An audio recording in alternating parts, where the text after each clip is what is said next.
pursuant to a coordinated state policy and amount to crimes against humanity of murder, as well as war crimes of attacking civilians.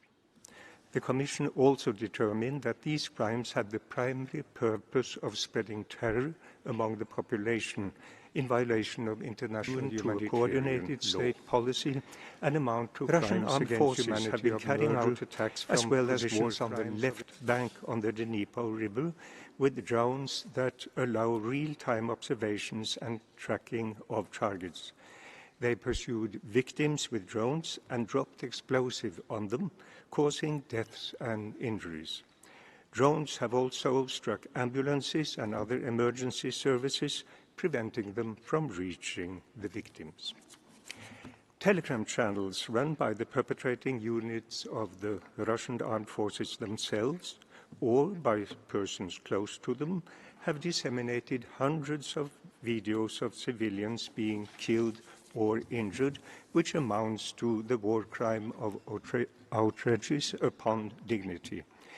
They have posted threatening text announcing further attacks and exhorting the population to leave.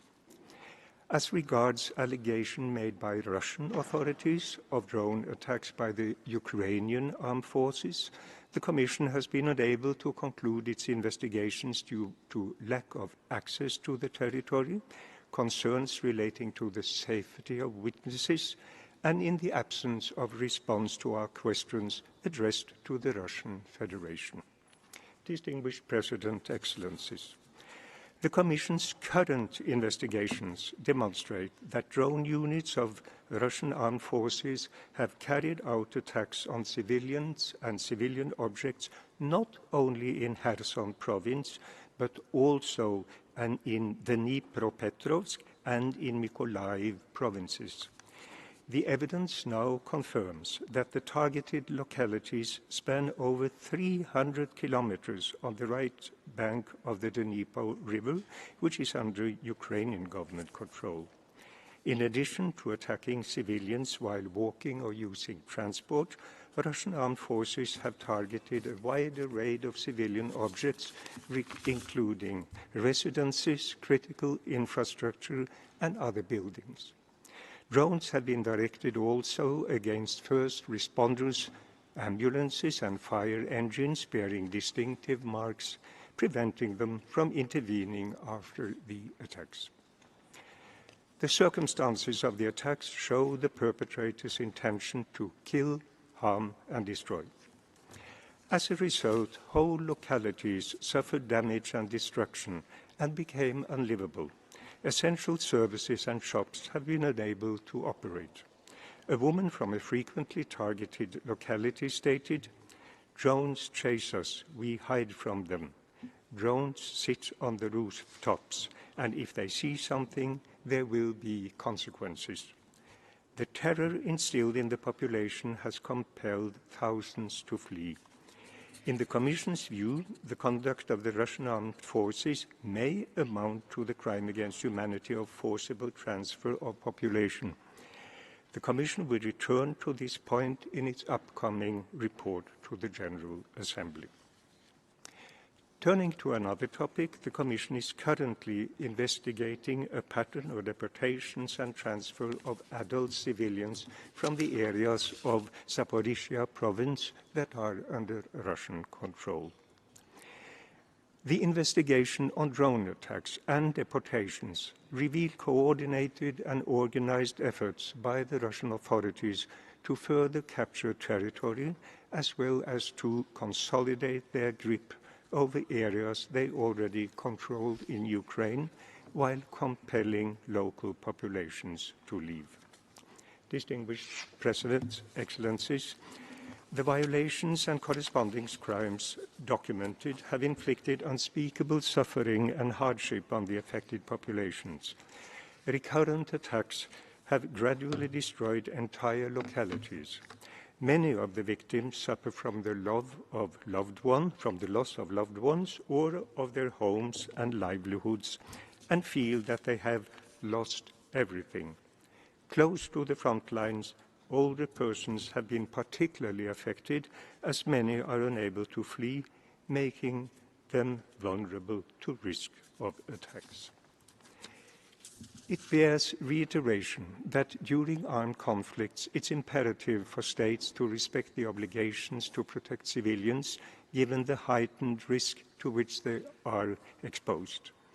A report from 224 notes that there were 580 victims of landmines and explosive remnants of war in Ukraine in 223, placing it as the country with the fourth highest number of casualties recorded in that year. The Russian Federation has never been a party to the Landmine Convention. Recently, Ukraine and 5 other European countries decided to withdraw from this treaty. The Commission reiterates the importance of judicial and non-judicial accountability as one of the means to fulfill the rights of the victims. Avoiding impunity and holding perpetrators to account is key to securing sustainable peace. Thank you.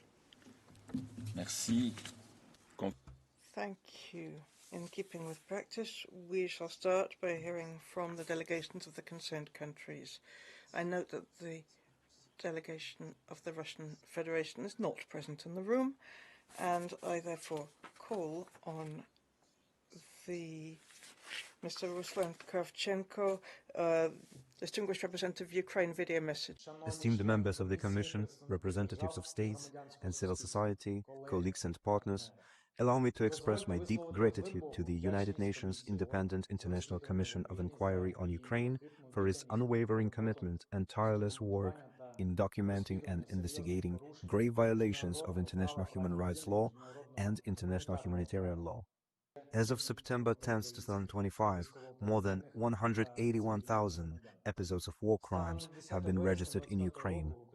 Russia's aggression has claimed the lives of at least 15,500 civilians, including 653 children, while more than 35,000 others have been wounded. The killing of civilians is a deliberate choice by Russia. A telling example is the recent strike on the village of Yarova in Donetsk region. On 9th of September, Russian forces dropped a guided bomb on the very center of the settlement. At the precise moment when people were standing in line near a mobile post office unit to receive their payments, ordinary citizens were simply waiting for their pensions. The enemy deliberately chose civilians as a target. As a result of this heinous crime, 25 Ukrainians were killed and another 18 were wounded. This atrocity once again demonstrates that Russia has turned deliberate attacks against civilians into a method of warfare because its army is incapable of fighting armed Ukrainians on the battlefield. In addition, crimes involving the use of FPV drones are on the rise. Since the beginning of 2024, more than 5,200 such attacks have been recorded, which have killed over 315 people, wounded more than 2,600, and destroyed thousands of civilian infrastructure facilities. Local residents of the Kherson region say they are hunting us, and this is not a war fought on the battlefield, but a deliberate campaign of terror against the civilian population. At this point, I wish to thank the Commission for its work and its conclusions regarding the presence of elements of crimes against humanity in these attacks. Your report, issued in May, has been included in the materials of the pretrial investigation, and for the first time, following amendments to the national legislation, a criminal case has been registered in Ukraine under the article of crimes against humanity. This investigation is ongoing. Regarding forced deportation, I have to say that Russia has deported at least 27,700 Ukrainian citizens, including more than 11,000 children. This is Russia's strategy of forcibly separating children from their families and assimilating them into Russian society. At the same time, it has been established that the victims of this category of crimes are most often people with an active pro-Ukrainian position, those who refuse to cooperate with the occupying authorities, to accept Russian passports, or to recognize the imposed regime. I also want to draw attention to the executions of Ukrainian soldiers. This constitutes a flagrant violation of international humanitarian law and has already become a systematic phenomenon. At least 281 defenders are confirmed to have been summarily executed, including the mass killing of 49 prisoners of war in Olenivka in July 2022.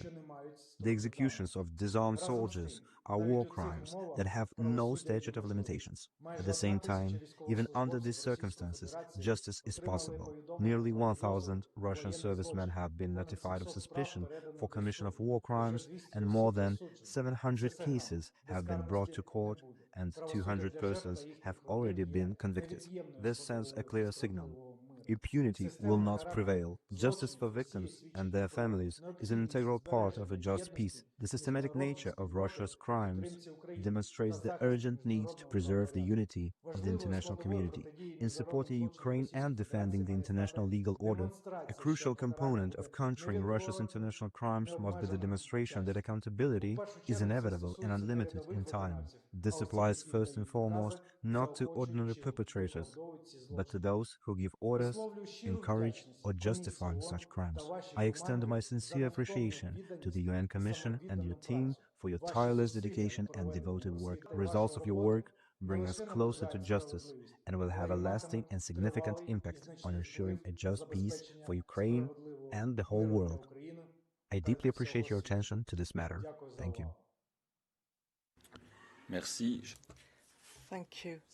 I now call on the Human Rights Commissioner of the Ukrainian Parliament for a second video message. Members of the Commission, the Russian aggression against Ukraine has continued for over 11 years.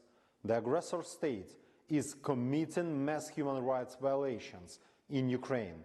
As a result, nearly 14,000 civilians have been killed and over 35,000 have been injured. More than 650 children have died and nearly 2,200 have been wounded. The youngest victim was just 2 days old. On August 28 this year, Russia attacked the heart of Europe, Kiev, again. 25 people were killed, including 4 children. These are not all the crimes. Russia is deporting Ukrainian children.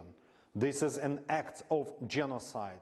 Russia is unlawfully detaining civilians and subjecting them to torture. Russia is executing prisoners of war and torturing them. Since February 24, 2022, Russian forces have killed over 270 Ukrainian POWs. Violations of international humanitarian law are part of Russia's systematic policy. I urge the Commission to document these crimes and highlight gaps or outdated norms in international humanitarian law, to support efforts to identify mechanisms for accountability, to emphasize the root cause Russia's aggression and disregard for international humanitarian law. Thank you for your attention. Merci. J'invite maintenant. Thank you. I now call on interested delegations to ask questions of the Commission of Inquiry and make comments regarding the oral report. The speaking time is 1 minute 30 seconds for all, and the list of speakers is now closed. I call on Maria Molnar Celiber, Minister of Foreign Affairs of Sweden, for a video message on behalf of a group of countries. Half of the Nordic Baltic states. This summer marked a grim milestone. July saw the highest number of civilian casualties in Ukraine since May 2022. This tragic loss of innocent lives, including children, could immediately end if Russia agreed to a full, unconditional ceasefire as the first step towards meaningful negotiations. However, Russia's recent attacks have made it clear that they are not interested in peace. While Russia stalls negotiations, the reports on human rights violations continue to grow. We are alarmed by the situation in the temporarily occupied territories, by the forcible transfers and unlawful deportations of children, and by the torture and executions of prisoners of war, among many other grave violations. We thank the Commission for its vital work in documenting these violations. Their deeply disturbing reports only strengthen our unwavering support for Ukraine's pursuit of a just and lasting peace. We call on Russia to stop its war of aggression against Ukraine, respect Ukraine's sovereignty and territorial integrity, and agree to a full and comprehensive ceasefire. The Nordic Baltic states stand and will continue to stand fully behind Ukraine. Merci. Je donne la parole à la Thank you. I call the distinguished representative of the European Union. President, the EU thanks the Commission. We express deep concern over the increasing number of civilians killed and injured due to Russia's use of drones and explosive weapons, including in urban areas. According to the Commission, Russian armed forces perpetrated war crimes by intentionally directing attacks against civilians. The EU strongly condemns the atrocities committed in Russia's war of aggression against Ukraine, including arbitrary detentions, unlawful deportations, forcible transfers, extrajudicial executions, sexual and gender-based violence, and summary executions of civilian detainees and prisoners of war held in Russian captivity. According to the Commission, Russian authorities have acted pursuant to a coordinated state policy and have therefore committed crimes against humanity, including by systematic and widespread use of torture and enforced disappearances. The EU reiterates its call on Russia to end the unlawful practice of child deportation, forcible transfers and illegal adoptions, and to ensure their immediate return. We reaffirm the EU's commitment to ensuring full accountability. We remain committed to a comprehensive, just and lasting peace in Ukraine. We strongly condemn Russia's drone incursions into the EU airspace. The EU demands that Russia cease its aggression, withdraw from the entire territory of Ukraine and fully respect Ukraine's sovereignty, independence and territorial integrity within its internationally recognized borders. The EU joins Ukraine and international partners in calling for a full, unconditional ceasefire. Thank you. Merci. Je donne la parole à la distinguée représentante. Thank you. I call on Albania on behalf of a group of countries. Thank you, Mr. President. I am delivering this statement on behalf of the Group of Friends of Accountability following the aggression against Ukraine. At the heart of international human rights law lies an absolute prohibition of torture under all circumstances. Despite this, Ukrainians have endured grave suffering at the hands of Russian forces. Survivors have described beating, electric shock, mock execution, sexual violence, torture and ill-treatment, which could constitute flagrant violation of human rights and humanitarian law. Distinguished member of the COI, you have gathered evidence throughout the years to document this wide range of violations, some of which you have noted amount to crimes against humanity and war crimes. This includes the unlawful deportation and forcible transfer of children. There can be no impunity for these crimes. Alleged violations need to be further investigated, and with Russia's recent announcement of withdrawing from the European Convention Against Torture, your work becomes even more crucial. Our group reiterates its unwavering commitment to your work. We continue to work to secure accountability, safeguard human rights, and ensure a just and lasting peace for Ukraine. How can we ensure progress on the accountability agenda in order to guarantee that formal oversight by international experts can still be carried out as effectively as possible? I thank you. Merci. Je donne la parole au distingué. Thank you. I call on the Republic of Moldova. Thank you, Mr. President. We thank the Commission for the oral update. The Republic of Moldova condemns recent intensification of aerial and especially drone attacks on Ukraine. The brutal and massive attacks continue to cause death and injuries among civilian population, including children. Homes are reduced to rubble ahead of approaching cold season. As stated also earlier by the High Commissioner, civilians continue to be arbitrarily detained by Russia. We condemn the reported widespread and systemic torture and ill treatment during interrogation and detention of civilians and prisoners of war. Documented cases of sexual violence, willful killings, and unlawful confinement and transfers are appalling. We reiterate our call on Russian authorities to provide families with complete information on the whereabouts of those detained, as well as to return all Ukrainian children forcibly abducted and transferred to areas under Russian control. Accountability must be ensured. In this regard, Moldova reiterates its support for the mandate of the Commission of Inquiry, as well as for the Special Tribunal for the Crime of Aggression against Ukraine. Mr. President, we support and welcome all the recent efforts aimed at paving the way for just and sustainable peace in Ukraine. Regretfully, they have not resulted yet in much expected results. We look forward to the next steps with hope while standing firmly alongside Ukraine. Let me affirm Moldova's unwavering support for Ukraine's independence, sovereignty and territorial integrity within its internationally recognized borders. I thank you. Merci. Je donne la parole à la... Thank you. I call on the distinguished representative of France. Thank you, President. France thanks the Commission for the oral report, which recalls the mass violations of international law by Russia in Ukraine. France strongly condemns these violations. Russian strikes targeting residential areas have intensified in recent months. These crimes, in addition to the enforced disappearances, torture, sexual violence and deportations, stem from a systematic, deliberate stance by the Russian authorities to break Ukraine's resistance. Thousands of Ukrainian children have been illegally deported and transferred by force and are still in Russia. Given the ongoing war crimes, France will pursue with its partners its efforts to coordinate within the international coalition for the repatriation of Ukrainian children. There will be no lasting peace in Ukraine without justice. Russia's crimes must be documented so that its perpetrators are not left unpunished. France supports the Commission of Inquiry in its crucial work to combat impunity. President, France expresses full solidarity with the people and authorities of Ukraine. It recalls its unflagging support to Ukraine's sovereignty, independence and territorial integrity, and reaffirms its determination to support Ukraine for the long haul. Thank you. Thank you. I call on Georgia. Thank you, Mr. President. We thank the Commission of Inquiry on Ukraine for its continued efforts and the latest update. Every single day for more than 3 years, Russia's unprovoked and unjustified full-scale war of aggression against Ukraine brings nothing but unbearable human suffering and immense scale of destruction.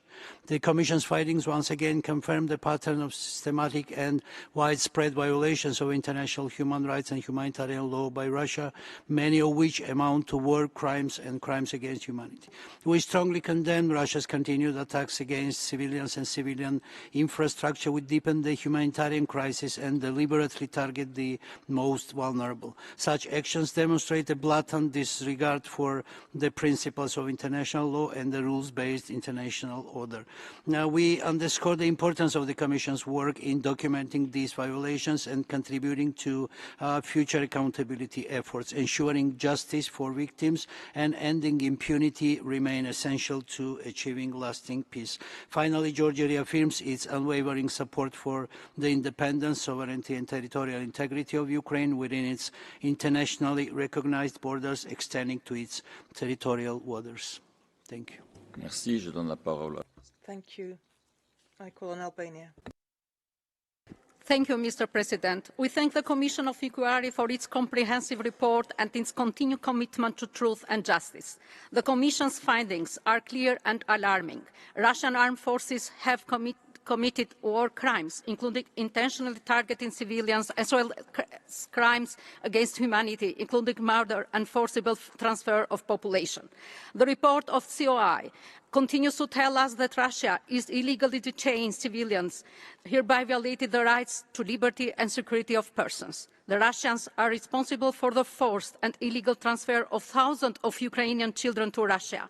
We strongly condemn these practices and reiterate our call on Russia to immediately ensure the safe return to Ukraine of all Ukrainian children and other civilians unlawfully expelled or transferred.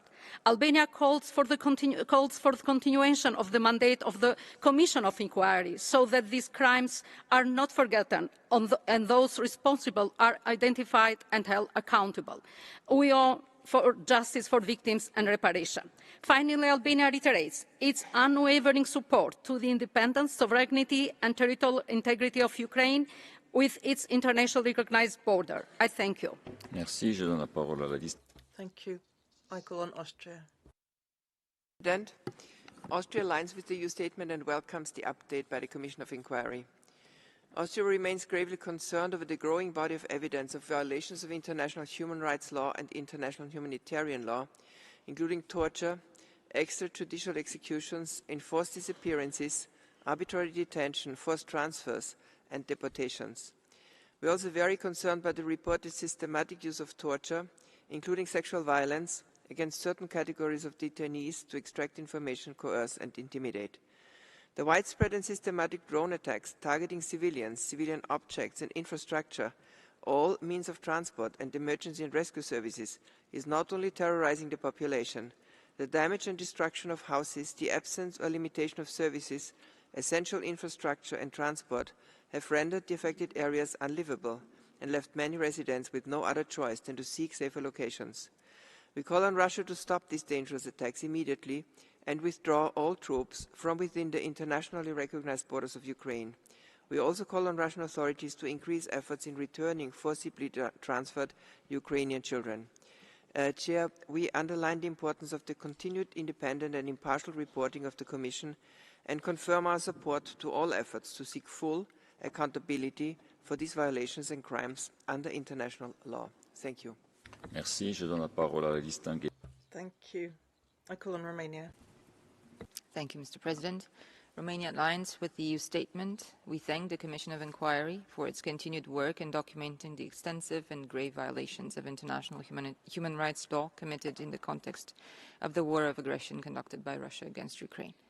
We stress that accountability for all crimes is imperative, and your findings will play a vital role in supporting future judicial processes and mechanisms, as impunity must not prevail. Withdrawal from international legal frameworks does not absolve a state from its obligations under international law, nor does it shield it from accountability. We remain deeply alarmed by the persistent reports of targeted attacks on civilians and civilian infrastructure. One of the latest aerial bomb attacks, the one on Yarova in the Donetsk Oblast, is yet another among many, the number of civilian casualties in Ukraine having reached a 3-year high during the summer. The systemic nature of these human rights violations, which may amount to crimes against humanity, carried out as part of a coordinated state policy, is profoundly concerning and demands urgent justice. We deplore the devastating impact the conflict continues to have on the population. Romania will continue to support all independent monitoring mandates that seek to document and investigate human rights violations and to promote justice for victims. Romania remains unwavering in its support for the sovereignty and territorial integrity of Ukraine within its international recognized borders. Merci. Thank you. I call on Greece. Thank you, Mr. President. Greece aligns itself with the EU statement and thanks the Commission of Inquiry for its oral update. We express our serious concern for the continuous widespread violations of international humanitarian and human rights law committed by Russia in connection with its war of aggression against Ukraine. Numerous cases of such violations have been reported, while high numbers in civilian casualties from systematic attacks by Russia have been recorded.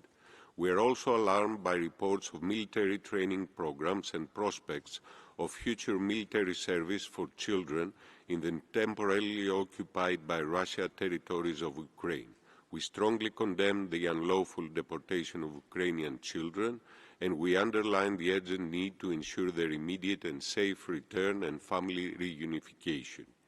Greece supports a comprehensive, just and lasting peace in Ukraine in full conformity with international law, the UN Charter and relevant UN resolutions, and in full respect of Ukraine's sovereignty, independence and territorial integrity within its internationally recognized borders. An immediate ceasefire is imperative as a first step towards meaningful peace negotiations. We call on Russia to fully comply with its obligations under international law, while underlining that accountability must be ensured. Thank you. Merci. Je donne la... Thank you. I call on the distinguished representative of Montenegro. In months, Russia has markedly intensified missile and drone attacks across Ukraine, inflicting immense human suffering, heavy loss of life, and widespread destruction. Its drones have even violated the airspace of EU member states, underlying the gravity of this aggression. Through the indiscriminate use of explosive weapons in populated areas, Russia has made Ukraine the deadliest country for cluster munition casualties for the 3rd consecutive year. While the international community pursues peace efforts, the Russian Federation responds with continued violence and terror. Its refusal to accept a full and unconditional ceasefire as a credible path to meaningful peace negotiation shows that Russia has no genuine interest in peace or a just resolution consistent with the UN Charter and international law. Commissioners, your reports have repeatedly documented war crimes by the Russian armed forces, including indiscriminate attacks on civilians and civilian infrastructure, as well as the crimes against humanity such as torture and enforced disappearances. The human toll is immense. The forcible transfer and indoctrination of Ukrainian children, the erasure of their identity, and the systematic torture, sexual violence, and inhumane treatment of civilians and POVs in Russian captivity. Montenegro reiterates that there can be no lasting peace without justice, nor impunity for Russia's war of aggression. We call for full accountability and reaffirm our commitment to a comprehensive, just, and lasting peace in Ukraine, firmly rooted in the UN Charter and international law. Thank you. Merci. Je donne la parole. Thank you. I call on the distinguished representative of Slovakia. Mr. President, Slovakia aligns itself with the EU statement. Allow me to make some additional comments in my national capacity. Distinguished members of the Commission of Inquiry, thank you for your valuable work on the deteriorating situation of human rights in Ukraine resulting from the unprovoked war of aggression against Ukraine by the Russian Federation. Slovakia strongly condemns arbitrary detentions, torture, ill treatment, sexual violence, forcible transfer, particularly of children, and any other widespread violations of human rights your report highlights. We are alarmed by the continuing massive attacks on civilian and energy infrastructure. It seems that the Russian Federation has no intentions to fully comply with the international monitoring and investigative bodies and to respect international human rights obligations and treaties, including UN Charter and its principles. Hence, we welcome the initiative of the international community to hold the perpetrators accountable to their action and avoid impunity. Let me stress that we believe that the work of the Commission of Inquiry represents an indispensable contribution to the process of achieving peace and restoring justice. I thank you. Merci. Thank you. I call on the distinguished representative of Bulgaria. Thank you, Mr. President. Bulgaria aligns with the EU statement. We thank the Commission of Inquiry for their update, in the light of which we note with deep concern that the Russian Federation's illegal, unjust and unprovoked aggressive war against Ukraine is entailing further serious violations of international human rights and humanitarian law. Bulgaria is outraged by the continuing reports of extrajudicial killings, enforced disappearances, arbitrary detentions and persecution of civilians, including members of ethnic and religious minorities, in the temporarily occupied territories of Ukraine. We strongly condemn the forced displacement, deportation and militarization of Ukrainian children by the Russian Federation and demand their immediate and safe return to Ukraine. For this reason, Bulgaria is part of and supports the work of the International Coalition for the Repatriation to Ukraine of illegally deported and forcibly displaced Ukrainian children. We reiterate our call for full and unhindered access of the OHCHR as well as of international and regional human rights organizations and mechanisms to the temporarily occupied territories of Ukraine. We also reiterate our call for accountability for violations of international human rights and humanitarian law. Bulgaria supports all ongoing diplomatic efforts aimed at ending the war against Ukraine based on the principles of the UN Charter and international law. We encourage inclusive dialogue as the only viable path to a comprehensive, just and lasting peace agreement that respects the sovereignty and territorial integrity of Ukraine and the right of its people. Thank you. Thank you. I call on distinguished representative of Ireland. Thank you, Mr. President. Ireland aligns with the statement of the EU and thanks the Commission for their update. We reiterate our condemnation of Russia's unjustified war of aggression against Ukraine. We further condemn Russia's occupation of Ukrainian territory and the violations and abuses of human rights that have taken place since the start of Russia's full-scale invasion. We deplore Russia's continued attacks on civilian targets and civilian infrastructure across Ukraine during ongoing international efforts to bring about an end to the war. Russia's attacks continue to bring untold pain, misery and suffering to the Ukrainian people. Ireland stands in full solidarity with Ukrainians in their quest for justice and accountability. We remain concerned by reports of enforced disappearances and torture and the inhumane treatment of prisoners. We deplore the use of sexual violence as a form of torture against both male and female detainees. Ireland once again condemns the forcible transfer or deportation of Ukrainian citizens, including children, by Russian authorities, which is a clear violation of international law. we reject Russia's efforts to alter the demographic composition of occupied territories of Ukraine. Commissioners, what steps can the international community take to defend the rights of civilians in the temporarily occupied territories of Ukraine? I thank you. Merci. Thank you. I call on the distinguished representative of Germany. Thank you, Mr. President. Germany aligns itself with the EU statement and thanks, of course, the Commission of Inquiry for their vital work and today's update. Once again, we are appalled by the findings of the Commission. Time and again, we have reiterated our deepest concern about the grave violations of human rights law and international humanitarian law committed by Russia in its illegal, unprovoked and unjustified war of aggression against Ukraine. According to your reporting, Russian authorities have committed enforced disappearances and torture amounting to crimes against humanity. Russia has been targeting Ukraine's civilian population through widespread and systematic attacks with disastrous consequences, especially for the most vulnerable groups, and these crimes will not go unpunished. We support the necessary work of the Commission to ensure accountability for Ukraine. Germany stands with Ukraine and its people. We join them in striving for a comprehensive, just and lasting peace. We reaffirm our support for Ukrainian independence, sovereignty and territorial integrity within its internationally recognized borders. Commissioners, how can the international community support Ukrainian civilians who are scarred by the human rights violations committed by Russia in the long term? I thank you. Merci. Thank you. I call on the distinguished representative of Slovenia. Mr. President, Slovenia aligns with the EU statement. We thank the Independent International Commission of Inquiry on Ukraine for its comprehensive report. We commend the Commission for its impartial and evidence-based approach, which is essential in ensuring that the truth is established.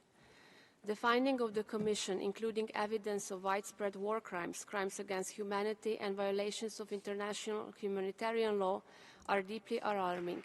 Attacks against civilians, the destruction of critical infrastructure, and credible reports of torture, sexual and gender-based violence, and the forcible transfers of children in clear violation of international humanitarian law.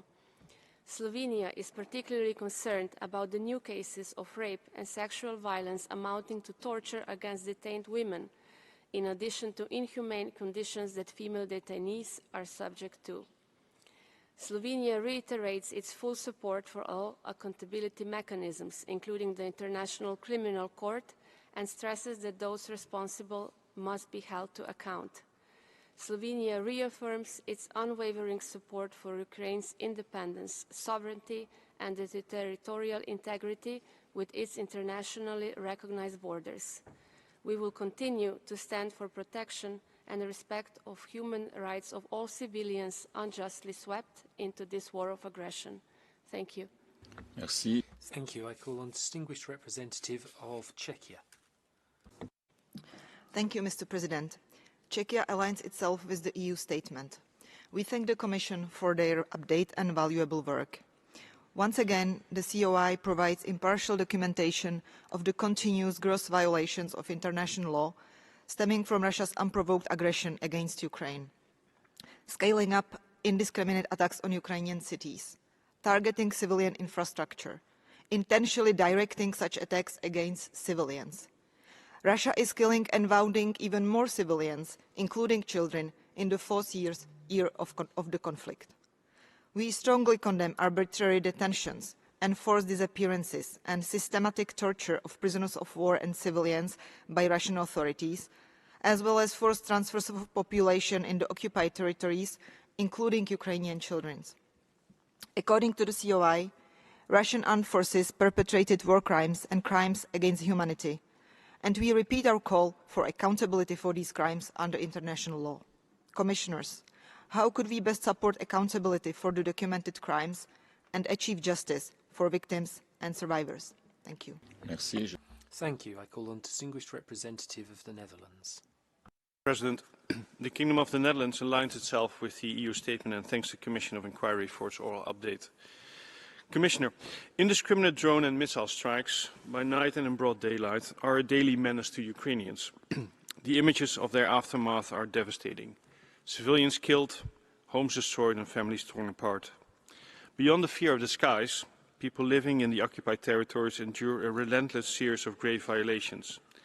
And we are deeply concerned by your previous findings of widespread and systematic use of torture, as well as ill treatment by the Russian authorities.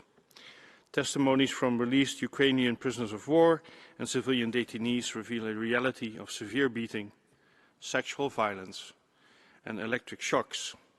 That is, if survivors are able to recount them at all. These flagrant violations must end and perpetrators must be held accountable.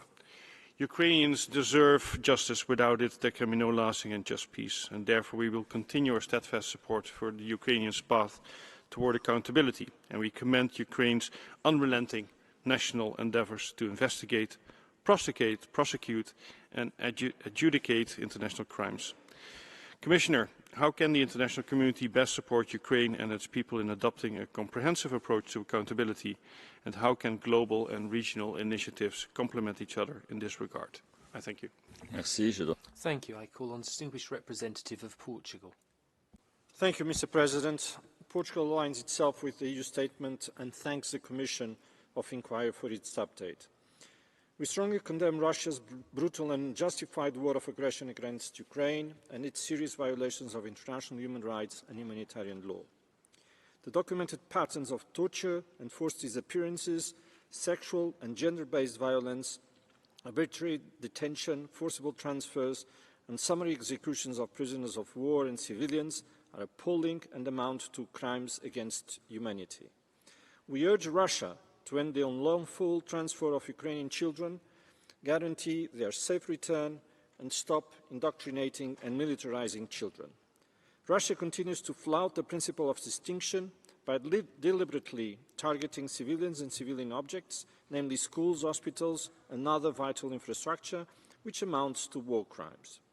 Portugal will continue to advocate for full accountability and supports the Commission's mandate to ensure justice, truth and redress for all victims. We reaffirm our unwavering support for Ukraine's sovereignty, independence and territorial integrity within its international recognized borders.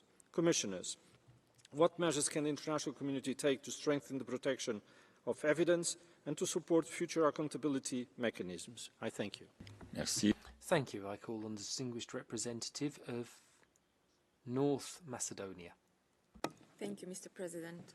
We thank the Commission of Inquiry for its tireless efforts and work in documenting grave violations. We remain deeply concerned by the continuous suffering endured by Ukrainians. Reports of torture, sexual violence, and other cruel, inhuman, or degrading treatment are appalling. Along with unlawful deportations and the forcible transfer of children, they constitute serious violations of international human rights and humanitarian law. Some of these violations may amount to crimes against humanity and war crimes. We are also alarmed by the sharp increase in civilian casualties caused in large part by the Russian forces' intensified reliance on long-range missile strikes and unmanned aerial systems. Equally concerning is the documented pattern of deportations and transfers of adult civilians from occupied areas of Zaporizhia Oblast. Accountability is imperative. Victims deserve justice and perpetrators must be held to account. North Macedonia strongly supports the Commission's mandate and reiterates its unwavering commitment to ensuring accountability, safeguarding human rights, and working toward a just and lasting peace for Ukraine. I thank you. Merci. Thank you. I call on distinguished representative of New Zealand. Mr. President, New Zealand thanks the Commission for this oral update.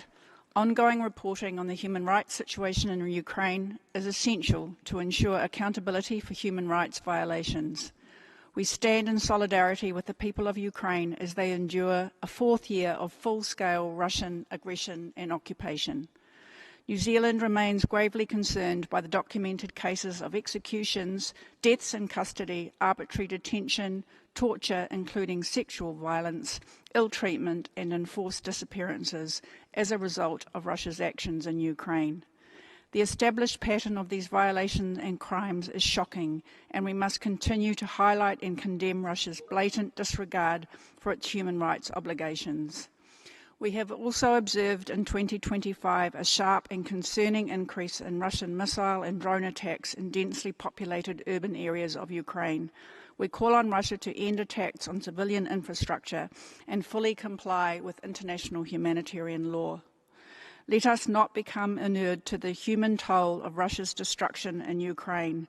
Let us not also forget that Russia started this war, and Russia can end it tomorrow by withdrawing from the sovereign territory of Ukraine. We ask the Commission, what more can the international community do to guarantee the human rights for the people of Ukraine? Thank you, Mr. President. Thank you. I call on Distinguished Representative of Liechtenstein. Thank you, Mr. President. Liechtenstein thanks the Commission of Inquiry for its oral update. The recent escalation and the intensification of Russian attacks against Ukrainian civilians and civilian infrastructure is unacceptable and must stop immediately. Drone attacks on civilians, abductions of children, and state-sanctioned sexual violence continue to characterize the Russian Federation's conduct of war. Numbers cannot capture the immense human suffering that the Russian aggression has brought onto Ukraine. Vulnerable civilians like children and older people are forced to spend hours in shelters in their areas of residence during indiscriminate Russian attacks with explosive weapons. We strongly condemn the Russian war crimes and crimes against humanity that are perpetrated in the context of the war of aggression. We express our continued solidarity with Ukraine and its people and our strong support for Ukraine's independence, sovereignty, and territorial integrity. We condemn Russia's airspace violations against Estonia and Poland as clear breaches of sovereignty and international law, particularly the UN Charter, threatening regional stability and security, as well as the enjoyment of human rights. Russia must immediately stop its aggression against Ukraine and its provocation of other states in the region. I thank you, Mr. President. Thank you. I call on Distinguished Representative of Poland. Thank you, Mr. President. Poland aligns itself with the EU statement. We thank the Commission for the update. We fully support your work. Poland condemns the escalation of Russia's attacks, killing civilians, destroying infrastructure, and undermining hopes for peace. Recent weeks saw some of the biggest and deadliest aerial attacks since the beginning of Russia's full-scale invasion. At the end of August 23rd, people lost their lives in Kiev, including 4 children killed in their sleep. In early September, Russia struck government buildings and residential areas in Kiev, killing a mother and an infant. Just 2 days later, an aerial bomb attack killed 24 and injured 19 people in the village of Janova. Most of those killed were pensioners. In a clear sign of escalation, Russia also tried to target Polish homes. Last week, 19 Russian military drones breached Polish airspace, endangering civilians, infrastructure, and aviation safety. We know that this was not a mistake. Those ceaseless violations of international law reinforce our determination to support Ukraine. Only full respect for human rights, the principle of sovereignty and territorial integrity can lay the foundation for the just and lasting peace. I thank you. Thank you. I call on Belarus. Mr. President, Belarus has repeatedly stated its position regarding the work of the Commission of Inquiry. The update today once again forces us to wonder about the effectiveness and purpose of its existence. While continuing in the same vein of criticising just one party, the Commission discredits itself while making no progress in resolving the crisis. The root causes are once again ignored by the Commission, but it is a critical objective analysis and removal of the root causes that would lead to long-term settlement. Belarus continues to support initiatives to reduce military and political tension and confrontation. However, we see that many countries are seeking increased militarization and are not seeking discussion while closing their eyes to increases in the spiral of conflict. We call countries and international organizations to take real steps to move back from confrontation and support efforts to reduce military activity and seek détente and progress towards sustainable peace. Thank you. Thank you. I call on the Distinguished Representative of Croatia. Thank you, Mr. President. Croatia aligns itself with the EU statement. We would like to thank the members of the Commission for their oral update. Croatia condemns in the strongest possible terms the atrocities committed in the context of Russia's war of aggression against Ukraine. The reports of drone attacks targeting civilian populated areas of Ukraine are truly shocking. Moreover, we are appalled by the findings of torture and sexual assault of civilians, which include rape, beatings, and other depraved conduct. We are deeply concerned that these acts, as reported, represent a part of Russian Federation's deliberate and systematic policy of torture. The reports on enforced disappearances and arbitrary detention additionally raise our concerns. All violations of international humanitarian and human rights law in Ukraine need to be further investigated, and those responsible need to be held to account. We reiterate our unwavering support to efforts aimed at bringing perpetrators to justice and preventing further crimes. In this regard, we recognize the work of the International Criminal Court, the UN Human Rights Monitoring Mission in Ukraine, and the Independent International Commission of Inquiry.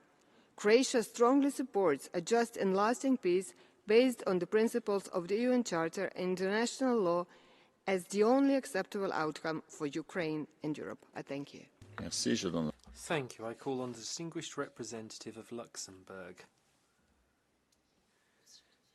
President, Luxembourg would like to thank the Commission of Inquiry for its observations, and we endorse the European Union statement. For 3.5 years now, the Commission has been meticulously documenting the large number of daily violations of international law.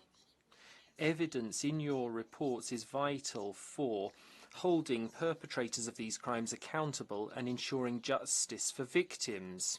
Your Commission has found there have been serious violations of human rights and international humanitarian law, including enforced disappearance, deportation, acts of torture, sexual violence, and extrajudicial killings.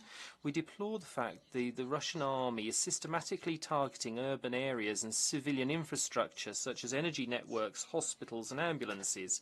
Luxembourg reiterates unwavering support for Ukraine and firmly condemns these violations, which, according to the Commission of Inquiry, are war crimes and perhaps even crimes against humanity. Luxembourg is deeply concerned about the fate of Ukrainian children and adolescents who've been victims of illegal deportations. As a member of the International Coalition for Returning Ukrainian Children, Luxembourg calls upon Russia to stop this illegal deportation and ensure the immediate return of these children to their families. Thank you. Thank you. I call on the distinguished representative of the Republic of Korea. The Republic of Korea thanks the Commission of Inquiry for its oral update.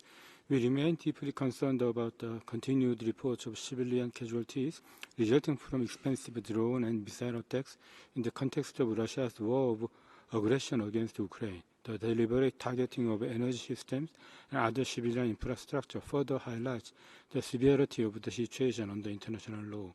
We are particularly disturbed by the Commission's reports of widespread and systematic torture against Ukrainian civilians and prisoners of war, including beatings, electric shocks, mock executions, and sexual violence.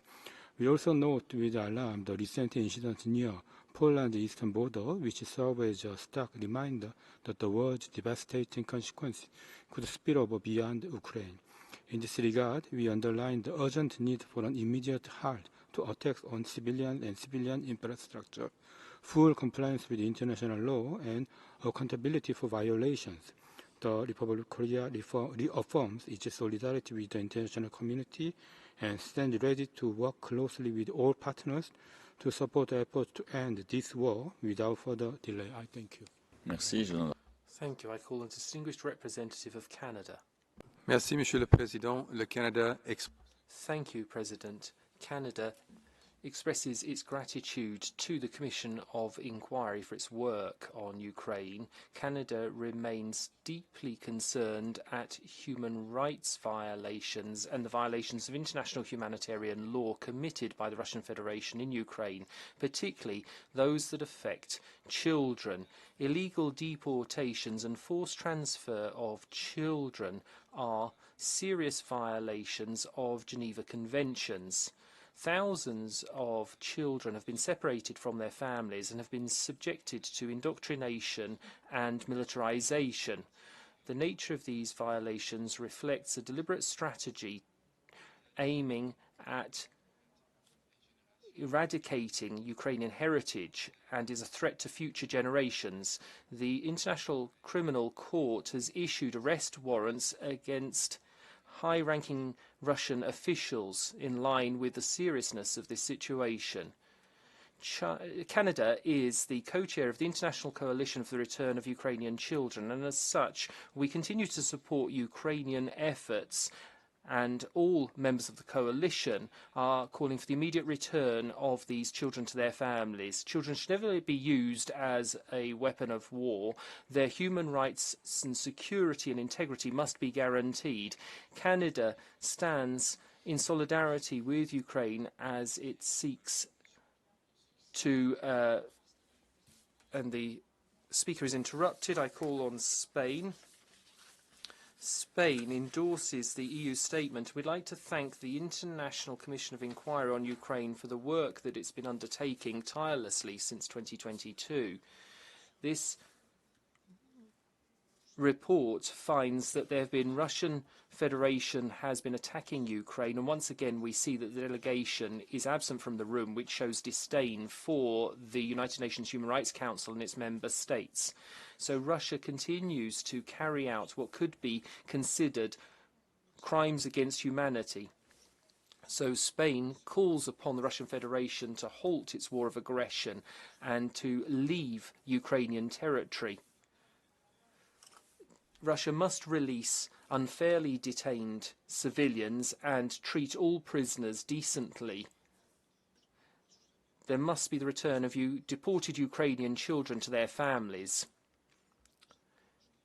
Those who are responsible for the crimes being perpetrated must be held accountable, and we must ensure that there is rehabilitation, reparation and reintegration of victims into their home societies.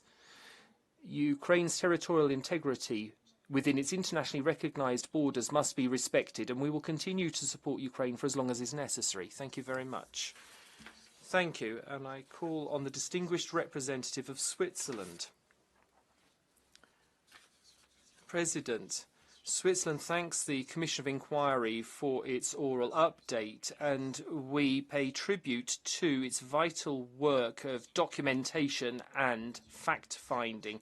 We are alarmed by the Commission's conclusions, according to which the Russian authorities are committing enforced disappearance in a systematic and widespread fashion, and they are tantamount to crimes against humanity. Switzerland is also seriously concerned at the conditions of detention in the temporarily occupied territories, which include systematic practices of torture and other ill treatment, including sexual violence. These practices, which are crimes against war and possible crimes against humanity, must be halted and the perpetrators brought to justice. Switzerland supports the Commission's call for judicial and extrajudicial mechanisms to ensure accountability, establishing the truth and providing reparations to victims. We reiterate our call to all parties to respect international humanitarian and human rights law, to ensure unfettered access to humanitarian aid and access to detainees, which is a requirement of the Geneva Conventions. Commissioners, how do you ensure a holistic approach to future judicial proceedings, including preserving evidence, protecting victims and witnesses, and effective access to reparations? Thank you. I call on Uruguay. Thank you, President. We thank the International Independent Commission of Inquiry for the update. We express severe concern at the serious violations of international human rights law and international humanitarian law, at the humanitarian situation and the abuses and crimes committed in Ukraine, which affect all civilians, and in particular children and teenagers. We are concerned that the sufferings arises from interruption of essential services and displacements over more than 3 years of conflict, which turn children into refugees. We call for the best interests of the child to be guaranteed. We are concerned at the observations and conclusions of the Commission regarding the crimes against humanity, enforced disappearance, torture and sexual violence perpetrated as part of a generalised, systematic attack against the civilian population under a coordinated state policy. We emphasise the need to guarantee accountability for the serious crimes under international law committed in Ukrainian territory. Lasting peace means victims must have access to justice, reparations and guarantees of non-recurrence. We reiterate our firm support to Ukraine's sovereignty and territorial integrity within its internationally recognised borders and call on the Russian Federation to end the hostilities and fulfil its international obligations in line with international law and international humanitarian law. Thank you. Merci. Je donne la parole. Thank you. I call on UN Women. Mr. President, Excellencies, UN Women commends the Commission of Inquiry for its crucial work documenting grave human rights violations, including conflict-related sexual violence, in the context of the Russian Federation's aggression against Ukraine. Sexual violence is a gross violation of human rights and international humanitarian law and must be addressed with full accountability for perpetrators and comprehensive redress for survivors. UN Women works alongside Ukrainian authorities, civil society and survivors' networks to advance a survivor-centered, rights-based response to conflict-related sexual violence. We supported the development and adoption of legislation establishing urgent interim reparations. This is an important achievement that requires further support and funding to ensure reparations can be paid and accountability served. Close partnership with survivors' networks remains central to these efforts. Recognizing Ukraine's highly digitalized environment, UN Women has leveraged technology to expand access to rights and protection. This includes a pioneering online platform enabling survivors to provide feedback on state institutions, service providers, and UN actors, enhancing accountability and improving responses. UN Women will continue working to ensure that conflict-related sexual violence efforts in Ukraine and globally remain firmly anchored in advancing the women, peace and security agenda and grounded in international human rights obligations. I thank you. Merci. Je donne la parole à la liste. Thank you. I call on Australia. Thank you, President. Australia thanks the Commission of Inquiry for its update and its tireless efforts to document Russia's grave and ongoing human rights violations.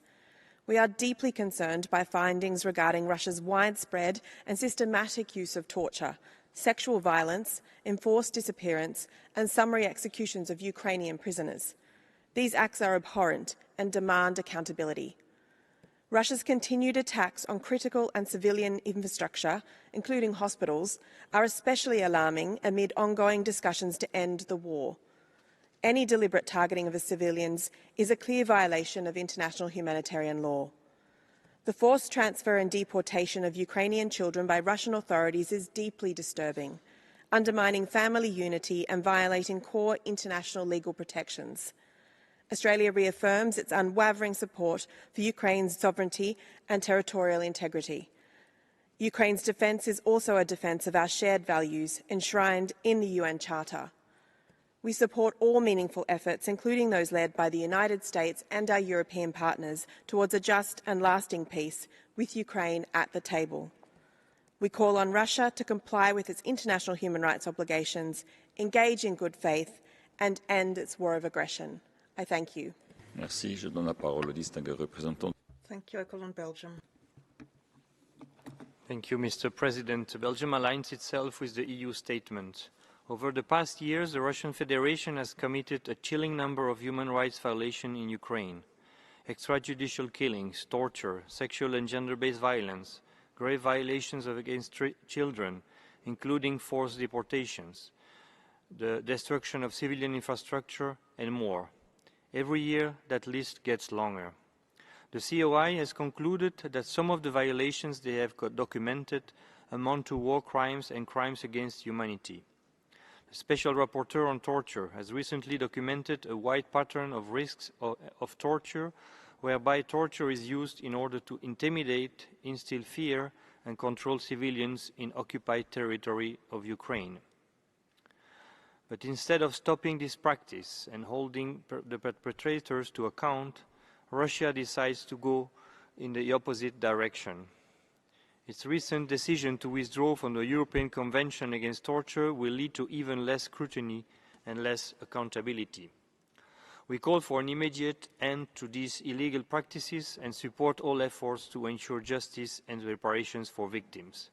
Members of the Commission of Inquiry, what measures are being taken to strengthen the reporting and the follow-up of cases of Ukrainian POIs and civilians, including children, who have been detained, forcibly displaced, transferred or deported by Russia, particularly through a victim-centered approach? Thank you.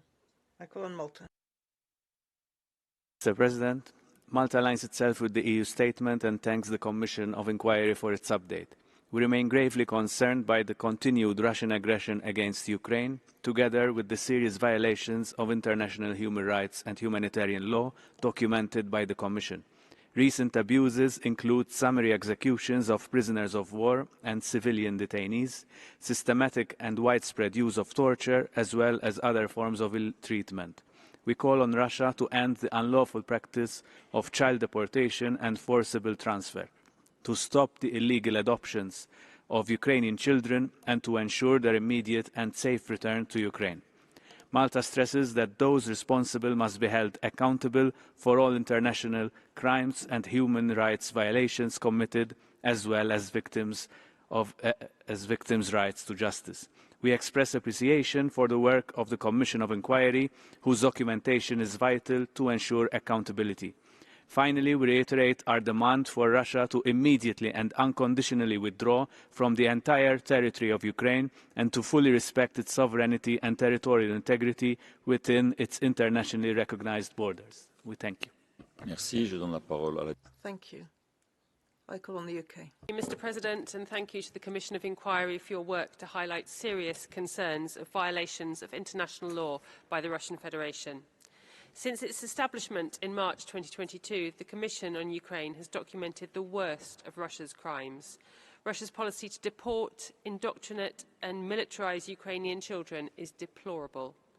The Commission's report in May this year revealed Russia to be carrying out systematic drone attacks on civilians, innocent civilians intentionally targeted in the street, and ambulances carrying critical medical aid.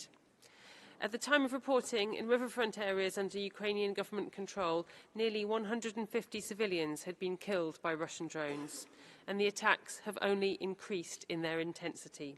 Earlier this month, Russia launched its largest air attack of the war, firing 810 drones and 13 missiles into Ukrainian cities, killing 5 civilians, including a mother and her 2-month-old baby. In another, just 2 days later, a single Russian drone attack killed 25 people as they queued for their pensions. There are multiple such tragic examples which could be cited. According to the Commission, these attacks, which are designed to instill fear, amount to both war crimes and crimes against humanity. Those responsible must be held accountable for their actions. And how can we better support the victims of drone attacks and their families, including those who have been displaced following drone attacks? Thank you. Merci. Je donne la parole au distingué représentant de la République. Thank you. I call on DPRK.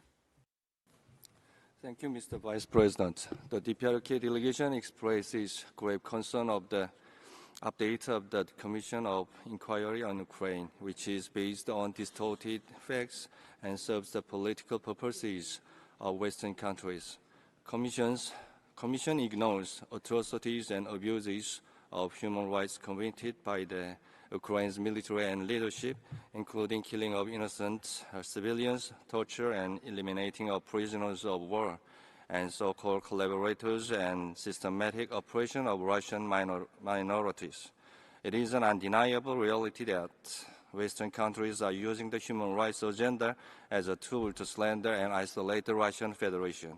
The Russian Federation has been making legitimate efforts to safeguard the security of its people and defend peace and stability in the region.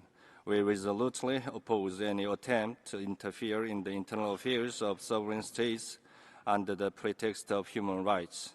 We strongly urge the Western countries to respect the sovereignty and independence of Russia and ensure that discussion on this matter are conducted in a fair, impartial, and non-politicized manner. Thank you. Merci. Je donne la parole au distingué. Thank you. I call on Japan. Thank you, Mr. President. We'd like to thank the Commission of Inquiry for its important work and its oral update. We remain deeply concerned over the humanitarian and human rights situation in Ukraine. More than 3.5 years have passed since the start of Russia's aggression against Ukraine, which we reiterate is a clear violation of international law and shakes the very foundation of the international order. We once again condemn in the strongest terms the action of the Russian forces, which have led to a large number of civilian casualties in Ukraine. We appreciate investigation being conducted by the COI. The work is important in identifying those responsible for violations or abuses of human rights and holding them accountable. Japan fully supports the work of the COI and its mandate. We also express our respect for the Ukrainian people, who have demonstrated immense bravery in standing up against Russia's aggression day after day. Japan will continue to stand firmly with Ukraine until the just and lasting peace is achieved in the country. I thank you. Merci. Je donne la parole. Thank you. I call on Venezuela. Thank you, President. Venezuela reiterates its grave concern at the Ukraine conflict, which arises from years of human rights violations in the Donbass region and the tragic loss of human lives. With the root cause in the violation of the Minsk agreements at the instigation of the USA, the ongoing expansion of NATO towards Eastern Europe and the growing hostility towards Russia since 2014 led to threats to regional stability, with an arms race that involved mass provision of weapons to Ukraine, a clear act of provocation against the purposes and principles of the UN Charter. The European countries, instead of turning their efforts to a ceasefire and progress to peace, insist in prolonging the war, threatening direct deployment of troops by land, sea or air. They must reconsider history. The Council's priority must be to facilitate détente, which leads to an immediate end to the mass provision of weapons to Ukraine by NATO's hegemonic countries, which are responsible for strategy that leads to ongoing confrontation with terrible consequences. We reject this insistence by a group of states on incendiary rhetoric against Russia as part of a Western media circus driven by those who fueled the crisis. Finally, Venezuela reiterates its call for dialogue and diplomacy to preserve life, human rights and peace in the region. Thank you. Merci. Je donne la parole. Thank you. I call on Colombia. President, we welcome the information presented by the Commission on Ukraine. We express solidarity with the victims of this war and reiterate our call for the principles of international law to be complied with, including IHL and the UN Charter. We reaffirm the need to guarantee the safety of all and full respect of the human rights of the populations of Ukraine and Russia. Attacks on civilians, displacements, enforced disappearances, sexual violence and deportation of children and teenagers are completely odious acts. They must be subject to independent investigations and the perpetrators brought to justice. It is unacceptable to violate territorial integrity or political independence of states. This is a direct violation of fundamental international obligations. Colombia reiterates its rejection of the use of force. It reaffirms its conviction that the solution to this conflict can only be achieved through dialogue and diplomatic channels.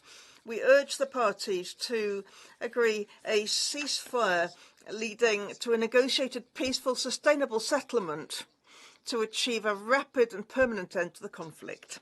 Thank you. Merci. Thank you. That was the last speaker that we could accommodate for this meeting.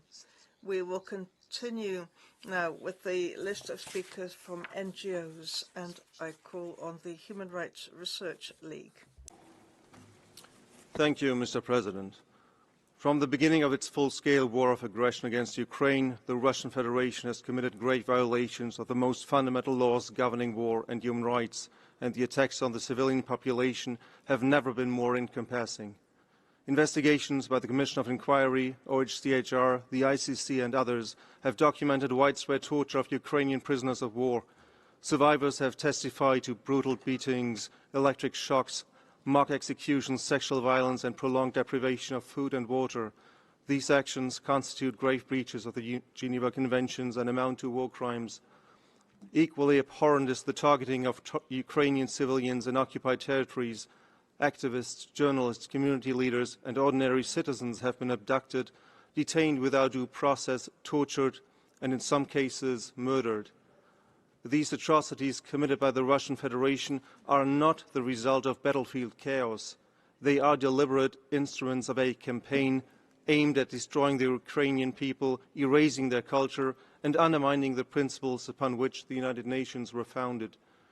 These acts violate the Geneva Conventions, constitute crimes against humanity, and in some instances may meet the threshold for genocide. These atrocities must not remain unchallenged. We ask the international community to support and expand independent investigations by UN bodies, the ICC, and other mechanisms to ensure accountability. I thank you. Thank you. I give the floor to Human Rights House Foundation. Thank you, President. New documentation from our Ukrainian partners at Zemina shows how practices of the Russian Federation have evolved since 2022, shifting from suppressing active resistance to systematically attacking any civilian perceived as disloyal to the occupation. Their report records at least 572 civilian criminal prosecutions, many on fabricated charges such as terrorism or espionage. These prosecutions happen alongside unlawful and incommunicado detention, torture, and intimidation of victims and their families. Zemina's analysis shows how Russia has extended its legal system and courts into the occupied regions, thereby creating a facade of legitimacy for what are, in fact, grave breaches of international humanitarian law and crimes against humanity. This situation is set against further reports of atrocities by Russia's armed forces. The recent UN expert dossier, published on 21st of August and compiled by the UN Special Rapporteur on Torture, confirms the deliberate and systematic use of sexual violence as a tool of torture and intimidation. President, the Commission has previously underlined the relevance of the International Criminal Court to the accountability process. We ask the Commission how its ongoing investigations, alongside the documentation of civil society, could further strengthen the evidence base for ICC proceedings concerning crimes against humanity in Ukraine. I thank you. Thank you. I give the floor to the International Bar Association for an intervention by video. The International Bar Association and Ukrainian Bar Association commend the work of the Commission of Inquiry, and we keep condemning the ongoing widespread violations of international human rights and humanitarian law amounting to war crimes and crimes against humanity in the course of the Russian aggression against Ukraine.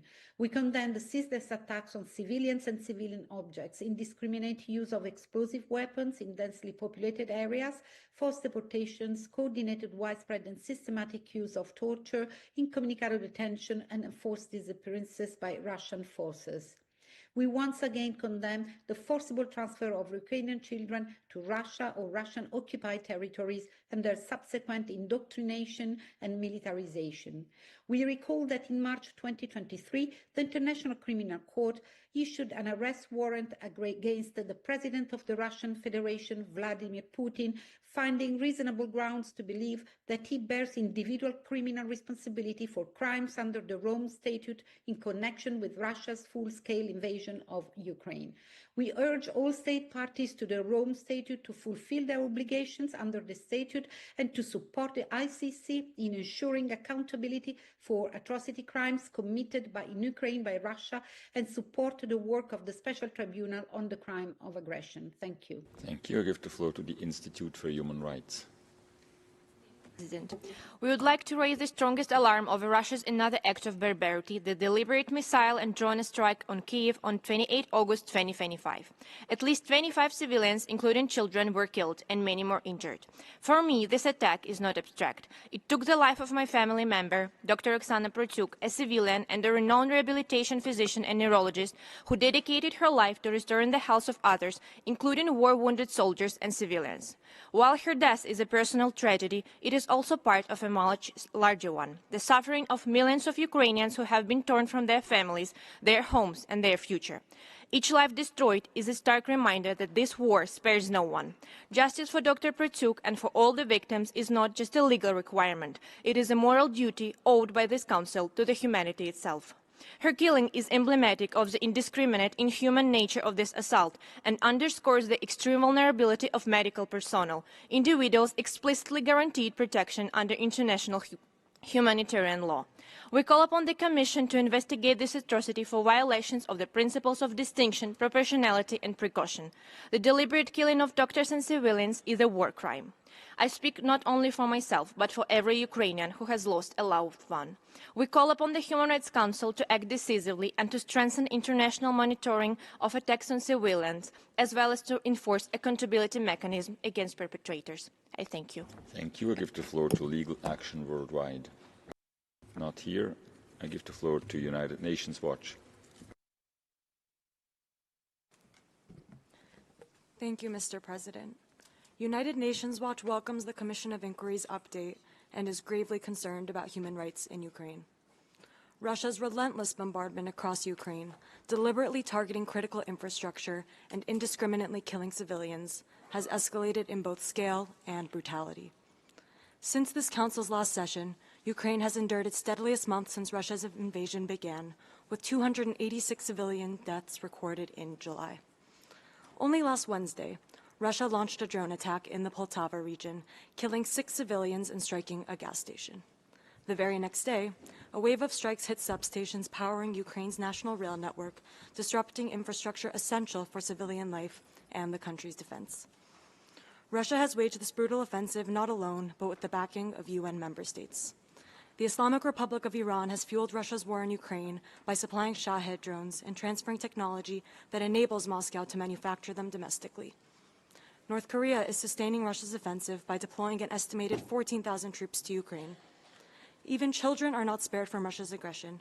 Since 2022, more than 6,000 Ukrainian children have been taken to Russia and occupied Crimea, held in over 200 facilities where they are subjected to political indoctrination and, in many cases, military training. This Council must speak out for these stolen children, protect Ukraine's civilians, defend its sovereignty, and ensure accountability for Russia and its supporters. Thank you, Mr. President. Thank you. I give the floor to International Federation for Human Rights Leagues. Mr. President, FIDH, OMCT, the Kharkiv Human Rights Protection Group and the Center for Civil Liberties wish to thank the Commission of Inquiry for its important update, highlighting the extent of the international crimes committed by the Russian armed forces in Ukraine. We remain alarmed about the widespread arbitrary detention and severe ill treatment of civilians in the territories occupied by the Russian Federation, which might, in numerous cases, amount to the crimes against humanity of unlawful imprisonment, enforced disappearance, and torture. The Tribunal for Putin initiative has documented more than 1,000 cases of torture against formerly detained Ukrainian civilians, with thousands more remaining in Russian prisons. Additionally, hundreds of interviews conducted with released prisoners of war indicate that those detained by Russia endure severe torture, including beatings, electric shocks, fake executions by shooting. Human rights should be at the heart of any peace negotiations. We therefore urge all UN member states to call for the immediate release of all Ukrainian civilians detained by Russia, the repatriation of all prisoners of war, and the liberation of Russians repressed for supporting Ukraine. We also call on all UN member states to ensure justice by supporting all ongoing accountability efforts, including the investigations of the International Criminal Court, the Special Tribunal for the Crime of Aggression against Ukraine, and all ongoing investigations based on extraterritorial jurisdictions. Thank you. Thank you. I give the floor to Amnesty International. Mr. President, we thank the Commission of Inquiry for its update and ongoing work. Ukraine's civilians continue to pay a heavy price in the war. Children have been particularly affected both by direct attacks and by the destruction of housing, schools, and other civilian infrastructure, as have been numerous other civilians. In the occupied regions, children are compelled to study under Russian curriculum and exposed to indoctrination, while Ukrainian teachers are forced to work in schools and teach the curriculum or face threats and violence. Arbitrary arrests, enforced disappearances, torture, and other ill treatment and custody are widespread. In the context of Russia's wider attacks against the Ukrainian people, this amounts to crimes against humanity. Russia has also continued to suppress Ukrainian and Crimean Tatar identities and culture and sought to change demographics of the occupied territories. At the front line, reports of execution of prisoners of war by Russian military have been persistent. Numerous Ukrainian prisoners of war have faced torture and other ill treatment, enforced disappearance, prolonged incommunicado detention, and unlawful trial and imprisonment solely for taking part in hostilities. We reiterate our call on Russia to immediately end its war of aggression against Ukraine, its attacks on civilians and civilian objects, and its other serious violations of international humanitarian law. Commissioners, how can the international community ensure that all victims of the Russian war of aggression against Ukraine receive justice and have full and effective reparations? Thank you. Merci. C'était le dernier.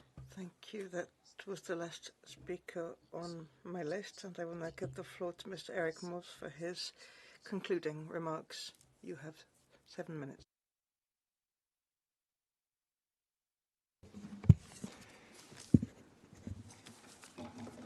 Mr. President, distinguished members, let me first say that I want to thank the members of the Human Rights Council for their comments, observations, inputs, and also their words of appreciation for the work of the Commission. The discussion centered on a couple of main issues, and I will start with the issue of judicial accountability. As we all know, there are many ways to ensure judicial accountability, both international and national.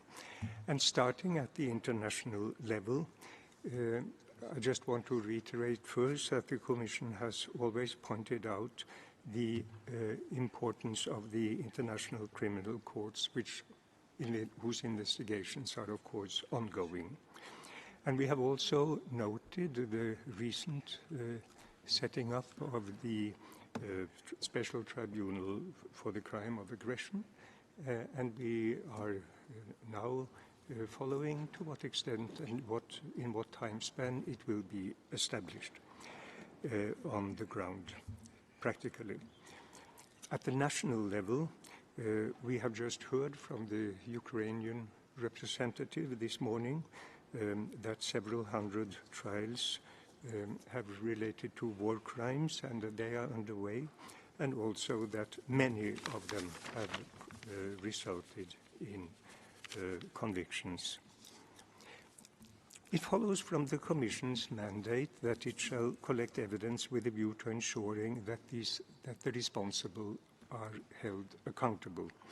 And our Commission has been in contact with the ICC and with Ukrainian authorities. And we remain available to assist the Special Tribunal once it is established and other national authorities to ensure accountability relating to the conflict in Ukraine. And when I talk about the national authorities, I'm of course mainly referring to prosecuting authorities exercising extraterritorial jurisdiction. Our evidence and information are also useful for other entities. I'm mentioning this since references were made to human rights entities by several representatives. For instance, human rights treaty bodies and special procedures.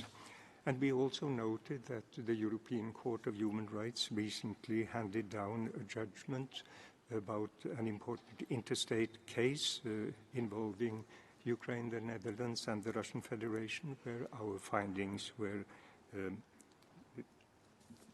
used actively in the judgment drafting and in reading the judgment. Turning now to the non-judicial accountability issue, we have always again stressed that aspect of the accountability discussion. We have previously recommended that Ukraine continue to comprehensively address mental health and psychosocial needs resulting from the armed conflicts by ensuring access to the relevant services. And in this context, we think that the international community can assist in providing financial and professional resources to support the national endeavor by Ukraine. And another important non-judicial accountability mechanism is the Registry of Damages for Ukraine, which is now collecting claims established in 2023. And we have noted that this registry has launched various categories of claims from individuals who have been most affected by the war, as well as claims related to the civilian infrastructure of Ukraine. And that can also be of a certain interest to the question raised. The issue of transfer and deportation of civilians was mentioned in our oral update. I'm only saying that this is something we are dealing with, and we will come back to it in our GA report. When it, as regards the issue of what can be done with respect to the rights of people in the occupied territories, this is, of course, a complicated matter, as the Commission has no access to these territories. But we have indeed been following the situation, and you will, in principle, you will in particular have noted that we dealt with this in our first conference room paper. And it is important to continue to establish the facts in that territory, which may have a bearing on accountability and also peace negotiations. The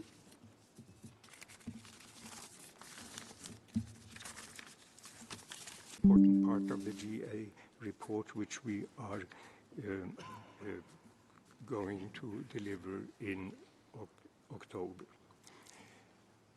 Finally, let me stress on behalf of the Commission that it is always very inspirational to form part of this interactive dialogue with the members of the Commission. I want to thank you, Mr. President, distinguished representatives, for your interest. Our Commission is following this closely, even online now, and it serves as an inspiration for the work ahead. Thank you. Merci à vous. Cela nous permet de ce dialogue interactif. Thank you. This brings us to the end of this interactive dialogue, and I would like to thank the members of the Commission of Inquiry for taking part in this debate.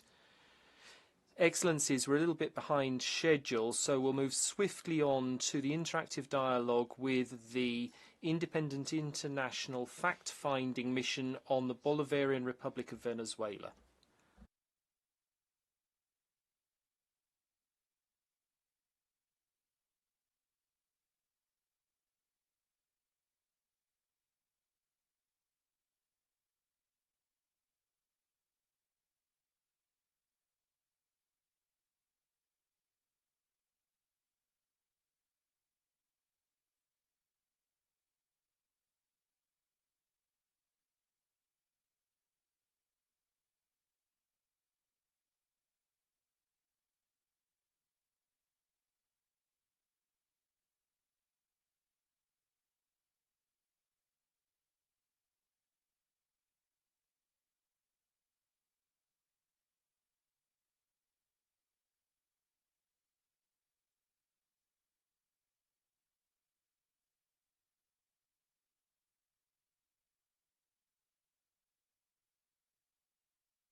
Excellencies, distinguished colleagues, it's now my pleasure to welcome the members of the mission up to the podium. They are Ms. Marta Valinas, Mr. Francisco Cox Vial, and Ms. Patricia Tapata Valdez. I would now like to give the floor to Ms. Valinas to introduce the report.